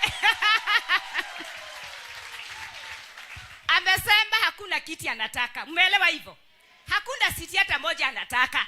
Na amesema hii program venye inaendelea, yeye mwenyewe anasimamia kila kitu. Makofi kwake. Makofi kwake. Asanteni sana. Sasa mimi nimesema ni asanti na msichoke. Tutakuwa na another meeting, atatuambia. Next year, hata sio next year, 2 months to January. Ni campaign kuenda. Na kabla waingia kwa kiwanja, si wako wengi. Lazima wapitie kwetu through our apostle. Apostle atuambie huyu ndiye tunataka afanye nini? Afanye kazi Nairobi. Either ni UDA, either atakuwa independent, either ni chama ya Damaris itasimama na independent. Bora tunataka kiongozi. Na tuangalie tusipigane kwa vitu hazina maana. Hapa niko na Wajaruo, niko na tuko kabila karibu zote. Si ni ukweli? Tupendane watu wetu. Kama mimi saizi wadanganyi, mai naelekea. Dhuru huyu mzee, usimwachi. Huyu sio siri. Usimwachi. Makofi kidogo, usimwachi. Haleluya. Alisema alitoka Moro na nini? Na lori ya mbao. Mimi nilitoka Murang'a na gari etagorere ria Kadao. Kitabu ifike Nairobi, nachukulia pale Gakongo, nasimamia Aerosops, nakuja OTC sijui stage iko wapi. Na mimi nataka next year, Mungu akitujalia, tu drive gari zetu. Bwana asifiwe. Tusililie mambo ya umasikini, tushikane pamoja, tusupport wa apostle hapa. Na mna tunajiita aje? Mfalme wa amani faude. Hapa hakuna pesa ya serikali watu wetu. Huyu mzee alijituma na kuiba. Na akasema alitumia akili. Sabaambia hivyo. Akili ni nini? Kila mtu ana nini? Nikimuita mkutano mwingine mtakuja. Zaidi ya hivi. Mtaniangusha. Mmenipenda? Am I beautiful? Am I beautiful? Asanteni sana. Mwenyezi Mungu awabariki. Tukitoka hapa our coordinators from Nairobi 70 constituency. Naomba tu mtapenda namba zenu hapa na jina. Nataka kuwaona. Mwenyezi Mungu awabariki. Muwe na Christmas njema. Na sijui kama apostle atatuita before Christmas. Hapo sijajui. I love you so much.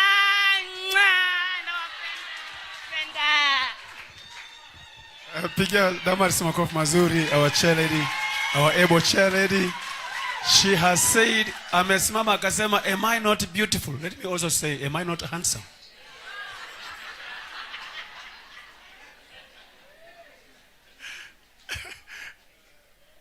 That's powerful.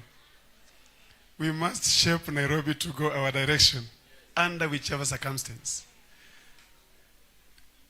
Bwana asifiwe sana. Kuna kitu cha lady amesema kwamba kazi ziko nyingi. Na wacha nikupatie an outline.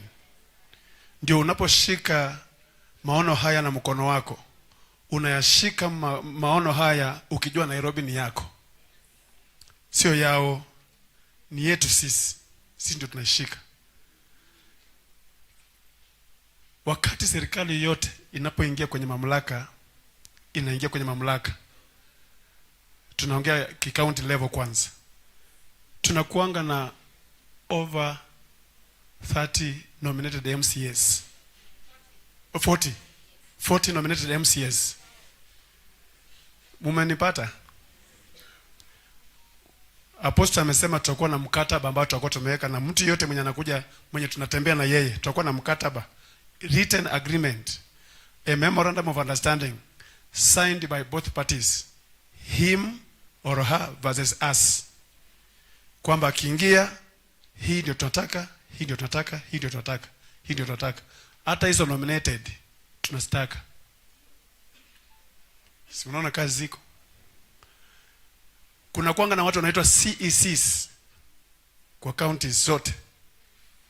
Hata hizo CECs, si kuna watu hapa wamesoma. Don't we have people who are learned here?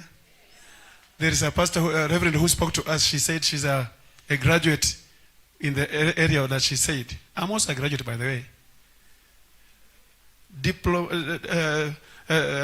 Not a diploma in biblical studies and community development, master's degree holder in criminology, Sasa hapa mimi wanipatie tu CEC security Nairobi inanyoroka hivi. Maana hiyo area yangu hata nikiangalia hapa kama kungekuwa na mwizi hapa ningekuwa nishawaambia ndio huyu. Bila kuambiwa na mtu. So hizo kazi zote tutasichukua tu. Maana ni zetu.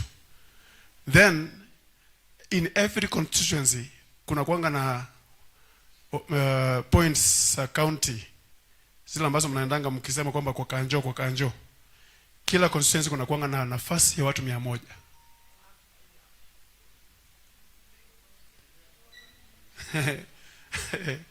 Wanaona hiyo ndugu amesema aya. Ziko sasa tukifanya huu mkataba huu, sisi tukiamua sisi ndio tunajenga Nairobi, mtaziona sasa. Mtaziona sasa, maana sitakuwa sinapitia kwa mikono yetu ndio zinaenda mahali popote penye zinakwenda. Ni mwaiwe. Round hii hata waruhusu wana nominate girlfriends wao. Ati tu wanabuta anakuja na kuambia mkinipigia kura nitawafanyia hii, nitawafanyia. Cheledi ameacha kwa lami miaka 5. Aliambiwa atafanyiwa. Ameacha kwa lami miaka ngapi?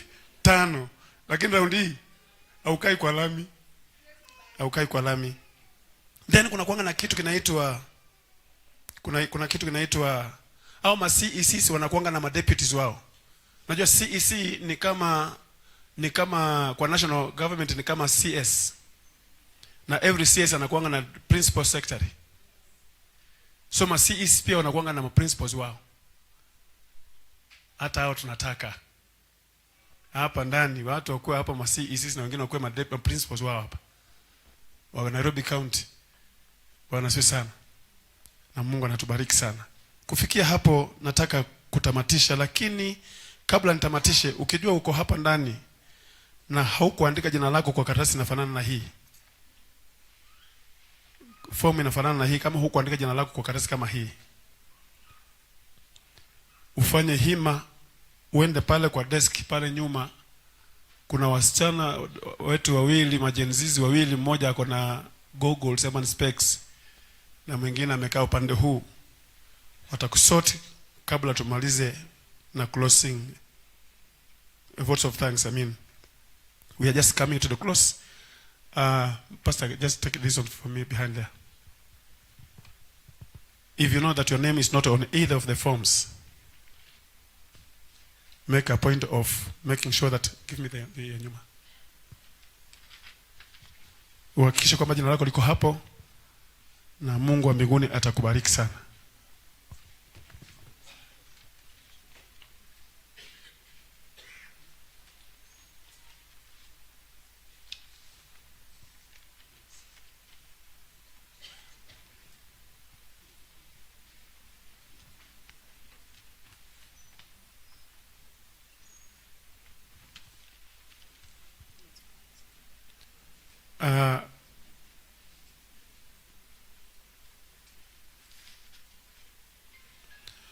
So Cheledi anapofanya kitu kingine hapa cha logistics, I want also to emphasize on the challenging of our youths, our Gen Zs. If you are not registered, make sure you are registered as a voter. Make sure you are registered as a voter, so that vote becomes your voice. Na kuna kitu ambacho Apostle amesema kwamba wachungaji saa zingine wanaitwa sana wakati wa politics. Kama wewe ni mchungaji uko hapa, tafadhali tusikubali kuuza our members to politicians. Tusikubali kabisa. Maana kuna siku moja nimempeleka mbunge fulani mbio sana. Nimempeleka mbio sana kwa sababu analala kwa darasa. Huyo mbunge wenu wa Kasarani, watu wa Kasarani tuko hapa. Nikamuuliza mbona hatujafanya maendeleo huku? Akasema constituency ni kubwa. Nikamuuliza ni kubwa kuliko Westlands? Akanyamaza. Nikamwambia na kwanza mbunge wa Westlands ni kiwete. Na amepiga lami mpaka juu ya maji. Sasa nikamuuliza wewe unasema wewe ni pilot unaenda kwa hewa. Yaani atokea huko kwa hewa hauonagi constituency yako vile inafanana. Akanyamaza kuongea, nikapigiwa masimu na watu usiku. Wengine wakaanza kupiga anonymous. Na uzuri ulioko, by the way, apostle anatakana ajue sasa ako na support kubwa sana, kwa sababu mimi nasemanga hivi, na nataka nikwambie pia ukuwe na hii spirit. Kama mtu ni kukufa na kufanga mara moja, si kweli eh? Si ndio? Anakufanga mara moja. Hata Kasongo tumepelekana mbio. Siku moja nikaona Subaru imekuja nyuma yangu saa 12 asubuhi naenda church. Nikaona Subaru imekuja imenipita ikasimama kama pale penye kamera iko pale. Na watu wamefunga milango hawatoke, na hapo ndio naenda kupita. Ilibidi hiyo masaa niombe Mungu ombi moja la dharura. Inatonga emergency prayer. Nikamwambia Mungu, najua nguvu za Roho Mtakatifu umenipa, niko nazo sana. Lakini hapa sasa emergency imetokea, hata ya mkono nipe. In case kutokee mtu hapa kwa hii gari, ati anataka kuniweka kwa buti. Kabla niweke kwa buti, naacha maiti moja chini ndio niingie kwa buti. Haleluya. Haleluya. Bwana Yesu asifiwe. Bwana Yesu asifiwe sana. Bwana Yesu asifiwe. Tusiogope jambo lolote na kitu chochote. Kasongo nilimwambia aache kushika watoto wetu akiua. Maana aliua sana. Wachungaji wengi wakaniambia, baba usiseme hizo vitu. Wanaenda wanashika kijana mmoja mdogo hata hajielewi, wanamwekelea, wanafanya stage management ati Jumaisi anaweza kunyonga mtu. Niliposema hiyo kitu ndio probox nilikujia baada ya siku 3 ikapita, lakini nikajami. Hii mkono nilikuwa nimeambia Mungu ikitoa knockout moja aone ni kama amepigwa na bomu. Lakini hawakutoka kwa gari. Mimi nikapita nikasonga kabisa, nikaenda kama haisongi. Nilipopiga kona hivi ndio wakaanza safari. Amen. Ya nilikuwa naongea namna hivyo nikingoja chairlady amalizie kitu fulani hapo, sasa amemaliza. Bwana si sana. Kwa hivyo usiogope jambo lolote. Usiogope lolote kabisa. Na apostle, you have our full support for this initiative. You have it to the fullest of capacity. Tutatembea popote. Na hata apostle akihitaji ulinzi wa hapa chini, tutampa free of charge. Akiwa anaenda mahali penye anajua kuna hatari, tutaenda na yeye tu. Tutatembea na yeye. Yeye hana bodyguard polisi, sisi ndio bodyguard wake. We are here, baba. We will support you to the last moment until we make sure that Nairobi is a clean city and a place that everybody can admire to stay in. Amen. Bwana asifiwe sana. Nataka tutamatishe. Amen. Nimuite tena our dad in this capacity and our apostle to come over, our leader, to tell us something again that will make us to move and have the appetite for the next meeting. Just stand up on your feet as we receive him on the altar.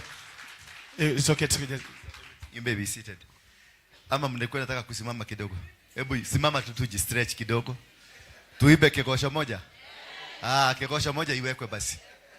Tuibe kekosho. Na mtaokoka leo. Sindio? Yes baba. How are you? Yes mom. Yeah, harakisha baba.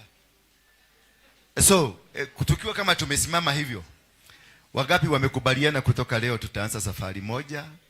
Tutaitwa Mfalme wa Amani Foundation. Sema Mfalme wa Amani. Tutakuwa na peace caravan.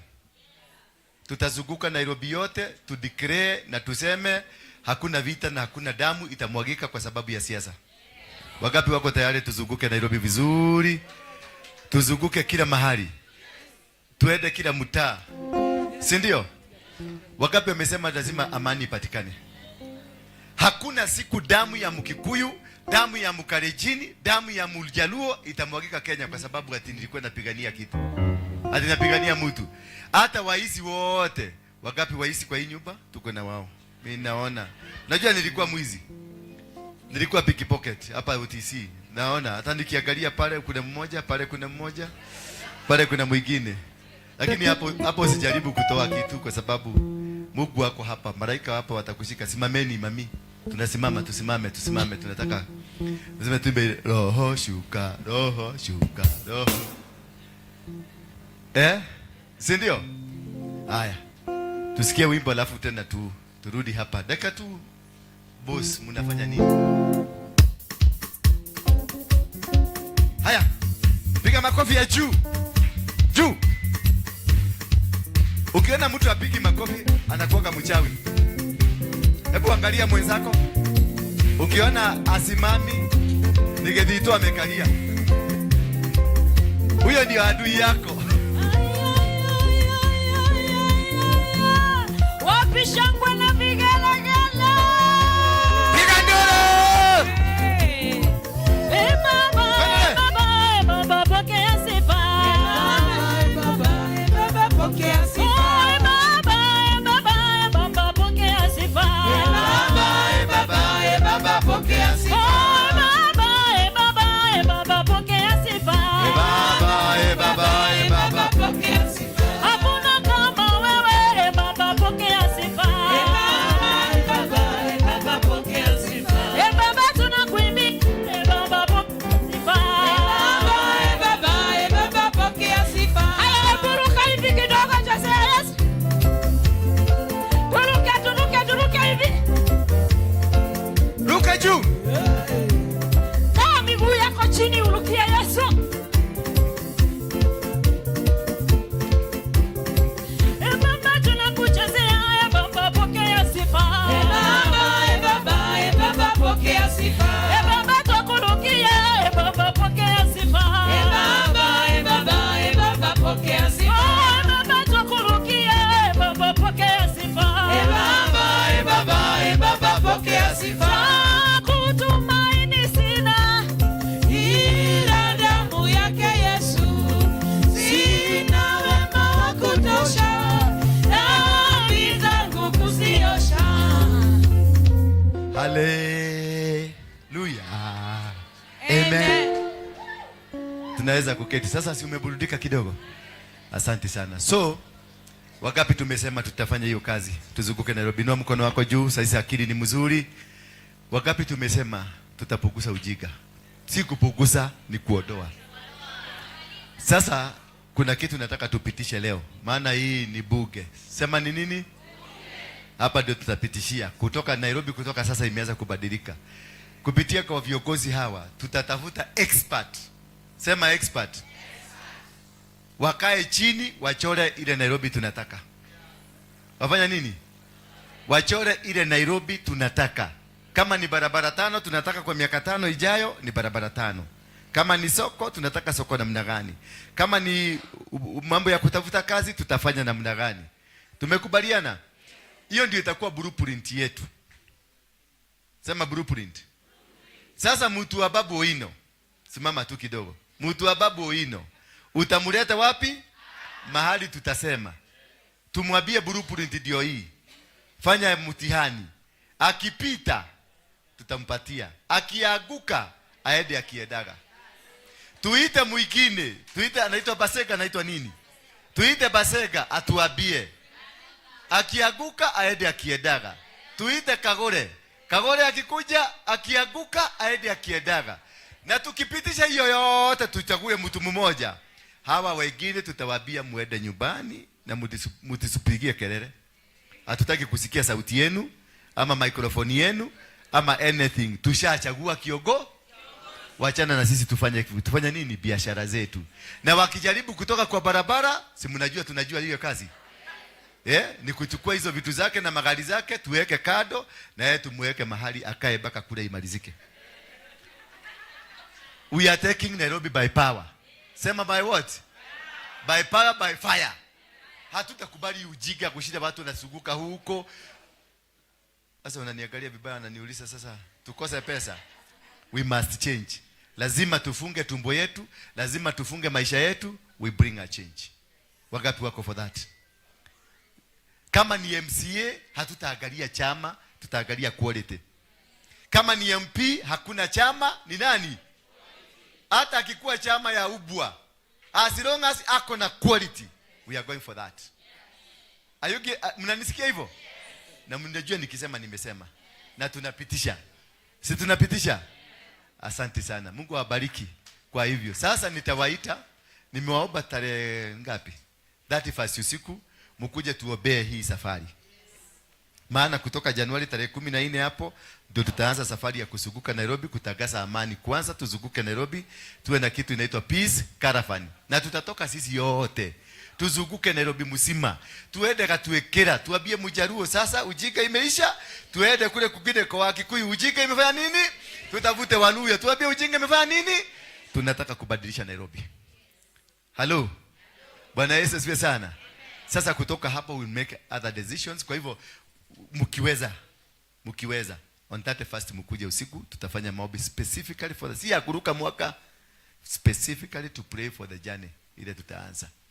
Maana tukianza journey mnajua tunajua kuburumusha, tutagurumisha mpaka Nairobi igurume vizuri, mpaka ikae vizuri.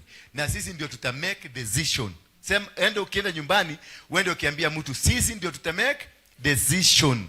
Sio wao watumekie decision.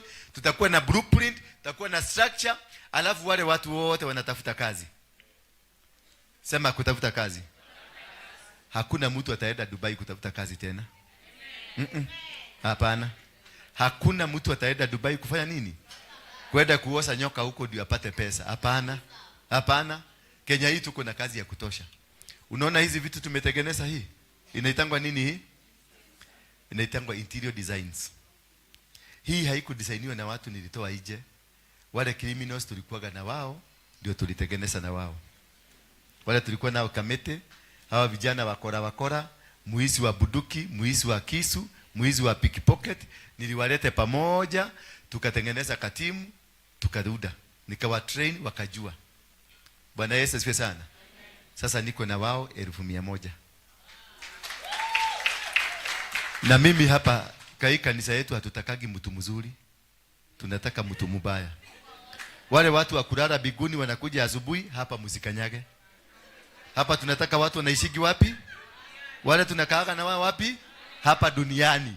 Watu wa kuishi kule biguni, watu wameokoka kuliko Yesu, usikanyage hapa. Nataka huyo maraya, nataka huyo mwizi, nataka huyo mtu mbaya, because hata mimi niliitwa mbaya, sasa hizi mimi ni mzuri. So tuna hiyo ya interior. Hizi viti mnaona hata hiyo kiti umekalia. Tumetengeneza wapi? Hizi kiti ya mshaina nimetengenezea wapi? Na ni mtu alikuwa anataka kuwekwa kwa tairi ya chomwe. Ni mtu aliitwa maraya, ni mtu aliitwa jagiri, ni mtu aliitwa mkora. Sasa hizi wametajirika, wanaendesha magari. Nilikwambia ni nini? Akili peke yake itatosha. Hii nguo mnaona imetoka wapi? Yeah? Taki. Hii ni mimi nimeshona. Tumeshona wapi? Mashini zetu ziko hapa chini. Kabuni yetu kubwa sana. Na hakuna mtu mzuri anako hapo chini. Alikuwa muisi, alikuwa maraya, alikuwa chokora, alikuwa takataka, alikuwa kishetani, lakini they are making a change. So you can make a change. So hizo vitu zote where you can be able to fit. Nataka utajiandikisha, mkuje one day kuja kwa ofisi, nitawaambia ofisi iko wapi, ujiandikishe. Then we start a program for you. Wherever you are. Tutaanzisha program hapo. Kama ni ya kushona maguo, tunashona mimi na hii ninapeleka Taki. Zinapelekwa Taki. Are you getting me? Zinapelekwa Taki. Saa hizi tumetengeneza socks 500,000. Zinaenda Uganda, Tanzania, zingine zinaenda Rwanda, zingine zinaenda DRC. Zimetoka wapi? Na ni nani alitengeneza? Ni jagiri, ni maraya, ni muizi, ni pickpocket. Si mtu alitoka biguni, si wale wanaishigi biguni. Watu wa biguni hapa msikanyage. Wacha tu enjoy hapa, tutakutana biguni. Si ndio? Huyo mlevi, huyo mtu wa bangi, huyo mtu wa mratina, wewe ndio nataka. Mtu mzuri, msikanyage. Msikie usikanyage hapa. Wewe unaona kama ni mtu mzuri. Nataka hawa watu wamechukiwa. Hawa watu wabaya. Because hata mimi nilikuwa nimechukiwa. Nikipigwa risasi nilikuwa napigwa risasi ndio nikufe. Nikuhukumiwa kunyogwa, walikuwa wananihukumia nikufe. Walikuwa wanataka kuninyoga. Bwana Yesu asifiwe sana. Wamenipeleka jela 52 times ndio nifanya nini? Wanifuge. Lakini nilikataa na nikasema I belong to this nation and I can bring a change in this nation. Hakuna hatutaenda. Hiyo makazi mnaambiwa mwende huko Dubai kutafuta, wachaneni na Ruto. Mnaenda kuosha nyoka huko, mnaenda kudharauliwa huko. We have manpower here. Hapa hii territory yetu iko na kila kitu. The Bible says in the book of Genesis chapter number 1 verse 26, ikasema namna gani? Let us make man in our own. Let us make who? In our own. Alafu wakatengeneza man. In verse 27 inasema nini? And God gave man dominion. Sema dominion. Na akamwambia subdue the earth. Then akampatia the fish, the bird and the animal and every tree. Akapatia nini? The fish, the bird, the animal and every tree. Akamwambia subdue the earth. Sasa unaenda kutafuta utajiri gani wapi? And you have the earth to subdue. Unajua sasa wanajua ni mrasta, wewe ni mvutaji wa bangi, sasa umeweza kufikiria ni mumea. Tulipatiwa mumea. So we have the capacity to subdue because God has given us dominion. Sema dominion. Dominion is to dominate, to control. Hakuna pesa utaenda kupata kwingine, hapa tutatengenezea. Si ulisikia nilitengeneza Dadora damming site na nika control. Mkielete mafi yenu na takataka yenu mnalipa. That is what you are going to do. I will empower. Tuko na empowering system, economical empowerment, social empowerment na spiritual empowerment. Kwanza kabisa ndio uache kwenda kukibiria mwanasiasa. Lazima ukuwe na kitu kwa mfuko. Mwanasiasa akikuita unamuuliza unataka nini? Niambie kabla nikuje. Because you are economically empowered. Kwa hivyo kama wewe unajua you can do something, you register with us. Uregister ile kitu unaweza kufanya. We are going to start roll out a program kutoka February ya kutafuta kazi. Na kazi ni mikono yako. Na kazi iko kwa kichwa yako. Kazi hakuna mtu atakutengenezea, sisi tutatengeneza. Tumekubaliana hivyo? So mtu yote asilia hapa ati hakuna kazi. Up here we have tycoons, we have rich people, we have business moguls. Kuna watu wataingia ndege waende wakafanya biashara Taki, sio kwenda kuuza, sio kwenda kuuza damu, kwenda kufanya biashara ama kuingia ndege uende ukakule happy Dubai because you got money and you can become. Sasa wewe unaniuliza na aje sasa na saa hii hata lunch sina. Leo nitakununulia lunch. Si umesikia mpaka Charity amesema ni beautiful. Charity, are you married? Are you married? You are searching. Search me. Kila mtu ako na quality and everybody has a vision. And every vision is valid. And everybody has a dream. And every dream is valid. Ukiona mtu anatokanga kwenda kuiba ako na bidii. Mnyamaze sasa. Please nawaomba mnyamaze. Watu wa baba. Mama, baba bali? Ina mkono watu wa baba? Wale ni watu wa baba wako pale. Wale wamekaraga nywele. Hallelujah. Yes. Every dream, tusikilize sasa. Every dream is valid. Anything, you can do anything and become. Mnanielewa? You can do anything and become. And you will win this battle. You are not a loser. You are never born a poor person. God gave you the blessing. In verse 28 ya Genesis 1 inasema and God blessed them. You are a blessed man. Umebarikiwa. Then God blessed them and God said to them, be fruitful and multiply. You can be fruitful because you are a fruit. You can be what? Be fruitful because you are nini? If you put that fruit into the soil, it will multiply. Bwana Yesu asifiwe sana. That is the kind of an army. Nataka kujenga an army that is able to move forward. Hakuna mambo ya kuangalia ati mimi nikatuwekera nataka muhame. Watu wakatuwekera na nyumba za matope Nairobi, hiyo upusi tuachane nayo. Kuna mtu aliniambia ati ametoka Nairobi, tulikutana na Eldoret, mruya fulani mrafiki yangu. Akaniambia ametoka Nairobi, nikamuuliza wapi, akaniambia akatuwekera. Nikamuuliza, kwenu kuna nyumba ya matope? Akaniambia pana. Na unakaa wapi? Katuwekera nyumba ya matope. Nikamwambia hiyo si akili. Haukaagi Nairobi, unakaaga kutuelewi. The lifestyle, angalia lifestyle unaishi. Is it a village lifestyle or a Nairobi lifestyle? Were you condemned atunaweza kuishi lifestyle ambayo sio mzuri? Yeah? So lazima tujitume. Tuifanya nini? Lazima tujitume. Tukijituma tutabadilisha. First of all, tubadilishe akili, tubadilishe mifuko, ndio tuweze kubadilisha Nairobi. Kwa hivyo whoever that wants to be part ya hiyo development project za kushona, za mbao, tuko na kampuni ya kutengeneza viti kama zile unaona pale. Hiyo ni kampuni na nini ingine kama hilo unaona pale tumetengenezea hapa. Hizi nguo kushona, tunatengeneza sound system, hii ndio tumetengeneza sound system. Everything that you need, we have it. Tunalima, kwa wale wanajua kulima, huko Mainaroko tuko na 1000 acres of land. Tunalima viazi. Tunatengeneza clips, tunapeleka Dubai. Si unaona ni akili? Basi kubali kutembea na mimi, akili niko nayo. Number 2, if you are a drug person, unakunywa madawa, hiyo lazima utaacha. Hiyo tutafanya mobilization every single house. Iwe ni Kibera, iwe ni Ruda, iwe ni Muthaiga, tutaenda kwa kila nyumba tukitafuta mlevi wa madawa ya kulevya. Tutakubeba mbele ya wazazi wako, tukufiche mahali mpaka dawa itoke kwa mwili. Alafu tukupatie kazi. Haitajalisha mtatufanya nini. Kama wewe ni mvutaji wa bagi, notice, kutoka leo bagi ianze kupunguza. Tutakupatia miezi 2 ya kupunguza bagi. Tumekubaliana? For us to win this battle, we must be sober.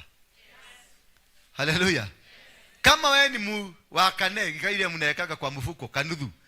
Mtu wa kanudhu, ile kadogo hii ya kuweka kwa mfuko. Hiyo ni marufuku kutoka sasa. Ile pombe tutakubalisha wewe ukunywe ni Tusker. Inatoka pesa ngapi? 300. Si ndio chupa moja 300. Kwa hivyo ukikunywa chupa 5 ni pesa ngapi? Ni 1500. Unaweza kwenda kukunywa pombe na huna pesa hiyo. Lakini haka kegine ka shilingi 50 unahitaji tu mtu akupatie bao 2 uende ukunywe, unafanya nini? Kwa hivyo tutaanza operation ya kumaliza hizo pombe zote. Kama ni lazima ukunywe, ununue pombe ya kutoka 200 kwenda juu. Na uwezi kwenda kununua pombe ya 200 kama hauna 200. Lazima ufanye kazi ndio upate nini? So hatutaki kuona mtu ambaye atakuwa idler, na hiyo pombe tutaigia Nairobi. Nataka tutengeneze kikosi mzuri, majeshi barubaru, mahali wanauza hizo pombe. Hatutahitaji serikali, tutaenda sisi tuvuje, tupeleke. Mimi mnasema ni Dora amenituma. Hakuna jela mpya wamejenga, watanipeleka Kamete kule najua. Mumeelewa? So for us lazima to change mambo yote.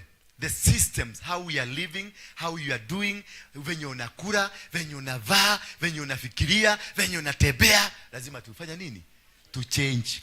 If we are thinking of changing a nation, changing a community, lazima to change our behavior and character.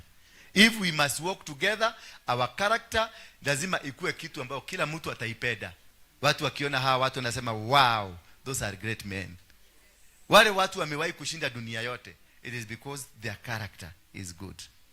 Hallelujah. Sasa umahuru tuweke nini chini? Umahuru yote tuweke chini. Ndio tuweze kusimama vizuri as men and women of God. Na tutashinda vita zote. Hallelujah. Tusipatie shetani mahali popote pa kujishikilia ndio atupige. Ndio tuwe kikosi ambao tukienda tunaenda Mungu anaonekana. Na Mungu wetu akionekana tutashinda. Kwa hivyo I'm going to create every atmosphere ya wewe kubarikiwa, ya wewe kuchangiwa maisha yako. We are going to create an atmosphere that you are going to feel that you belong to Kenya and you belong to this nation and you qualify to be called a Kenyan. Maana Kenyans, they are not bank smokers. They are not drug addicts. Kenyans are hardworking people. They are good people. They know they are God and they love their God. Hallelujah. Si nimehubiri. Simutoe sadaka. Asante sana. God bless you.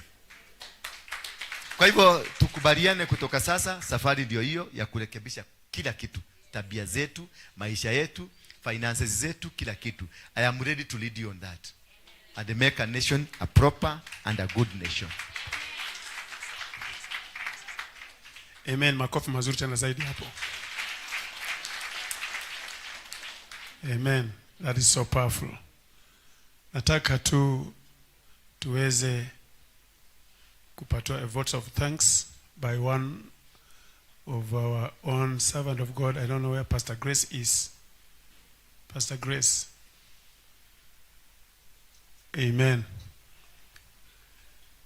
Itabidi tu. Amina. Kuna mtumishi wa Mungu akapa hivi mnyamavu hivi, lakini akishika microphone huwa anaongea, lakini sasa sikuja kuhubiri baba. Votes of thanks to. Votes of thanks to. Amen. Pigia baba makofi mazuri. Votes of thanks to. Yani votes ya shukurani. Alafu tumalizie na neno la maombi kutoka kwa mpendo ambaye nitaambia. Lakini sasa huyu hata kwa mhubiri, tutapata volunteer kutoka katikati yetu, ndiye atakuja kufunga kwa maombi. Volunteer kutoka katikati yetu. Na naomba round hii ikuwe ni Gen Z. Maana Gen Z pia tukue na Gen Z kwa maombi pia.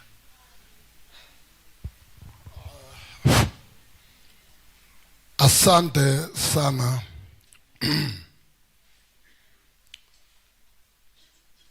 Wacha nichukue nafasi hii nimshukuru Mwenyezi Mungu.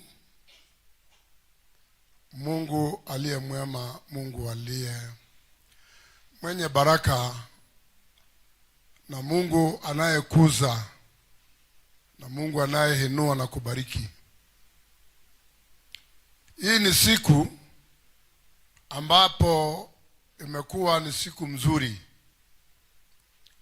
kwangu mimi na kwako wewe. Nafasi hii naichukua kumshukuru Apostle Warwingi na aliyekuwa driver wa kuendesha hili gari. Mambo iliyozungumzwa hapa hata sitachi kuchukua even 3 minutes. Ni mambo iliyo mzuri. Hata sikuwa nimetarajia Apostle atazungumza vile jinsi nimeona. Huwa namuona nikiwa mbali. Amezungumza tukicheka. But yule ambaye amewahi kuchukua hapo kitu, uchukue jambo hapo na litakusaidia. Uone vile jinsi amesema na jinsi vile alivyokuwa. Mimi nilimjua, si uongo anasema hapa. Nilimjua. Lakini ikiwa Mungu anaweza kuchange mtu, amechange yeye kutoka mahali alikuwa na amesimama hapo mahali alipo sasa, hata sisi tunaweza kubadilika. Wameongelelea mambo ya uongozi. Yes, mambo ya uongozi, I wish angekuwa hapa angesikia, lakini amehama, ameenda huko. Lakini madamu iko atamuelezea mambo ya uongozi vile jinsi nimesikia wamezungumza. Mara nyingi sisi huwa tunadanganyika kwa kutokuwa na maarifa ndani ya maono yetu. Na viongozi wazuri wanakuja, my friend, wakiwa na lugha tamu.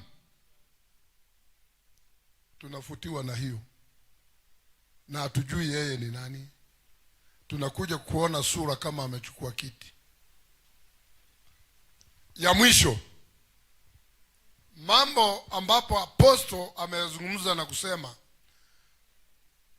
tunataka kwenda round tukihubiri amani, tukichange, tukiambia watu. Hiyo tunaitwa kwa kimombo, that is civic education. If we can do that, nafikiri watu wengi watakuwa watachange. Civic education ndio na we lack civic education ndani yetu. Mtu kama umeelimishwa na unajua kile kitu unataka kufanya, unakifanya kwa njia mzuri. Wacha nimalizie hapo. Mimi ni mhubiri. Ukiendelea sana uone watu wamechange sura yao, unajua wamesema wamechoka. Hebu jipigieni makofi.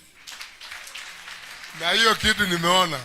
Asante sana wahubiri tumekuwa nao. Ambia yeye tutakwenda njia pamoja. Hiyo njia ni nzuri. Asante. God bless you. Pigia baba makofi mazuri. Amen. Amen. Civic education inahitajika sana. Niulize swali moja. Ni wangapi wanajua katiba ya Kenya ina chapters ngapi? Chapters 2. Hawajui. Sasa chapter 1 hii nakuambia kwa sababu naongea kwa sababu kuna kitu na ngoja kikuja hapo kwa mlango ndio uende na fare yako. Amen. Inasema hivi, all sovereign power. Hiyo ni chapter number 1. Tunakuwa na 18 chapters peke yake ya katiba yetu. Chapter number 1 inasema hivi, all sovereign power belongs to the people of Kenya and shall be exercised only in accordance with the constitution. You are the people, that all the sovereign power of this nation belongs to you. The sovereign power means you are the one who should decide who should be a leader and who should not be. Amen. Na hapo ndio napata ndio apostle anatuelekeza kufanya hiyo kazi kwamba tuna determine who becomes our leader and who does not. Now, to that point, I want us to have a volunteer amongst us. A volunteer who will stand and close a meeting with the word of prayer as we arrange you now to disperse you. Yes. Amen. Makofi mazuri. Makofi mazuri. Makofi mazuri hapa. Kuna ndugu hapa amesimama. Anakaa mtumishi wa Mungu anavaa neat. Bwana Yesu asifiwe. Pigieni Yesu makofi na shangwe na vigelegele. Hiyo ndio vigelegele. Piga makofi na shangwe na vigelegele. Haleluya. Naitwa Pastor Muriithi David. Nimetoka kule upande wa Kasarani. Na this is my first time to be here. But I am nakuanga nafuatilianga mtumishi wa Mungu sana kwa Crown TV sana. Mimi ni follower wake mkubwa sana. Bwana Yesu asifiwe sana. Na nimekuwa nikijifunza mambo mengi sana kuhusu mpaka mali tuko na mali tunaenda. Bwana Yesu asifiwe sana. Tena mimi am a politician. Mimi ni mhubiri na bado mimi ni mwanasiasa. Bwana Yesu asifiwe sana. Bwana Yesu asifiwe. So nimeambiwa tu ni kuja tu ni ombe maombi ya kufungia mkutano.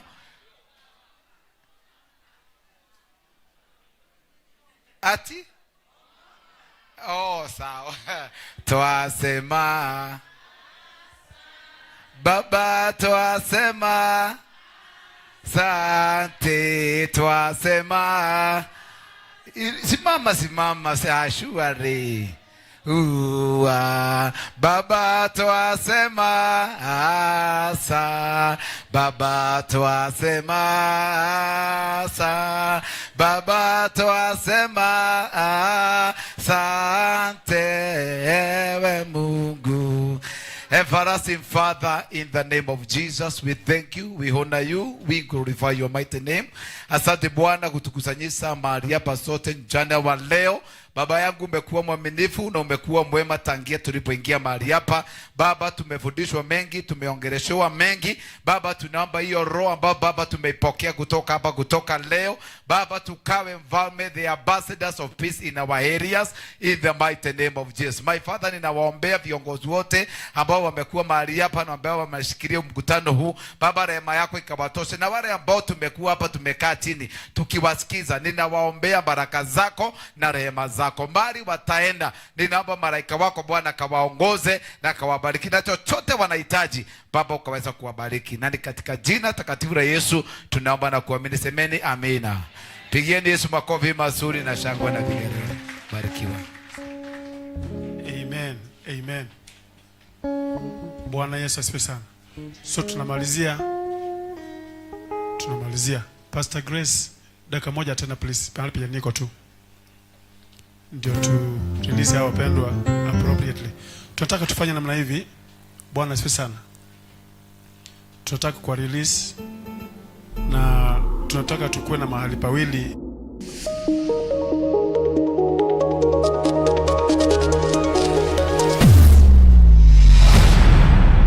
Bethel Clouds TV, empowering lives.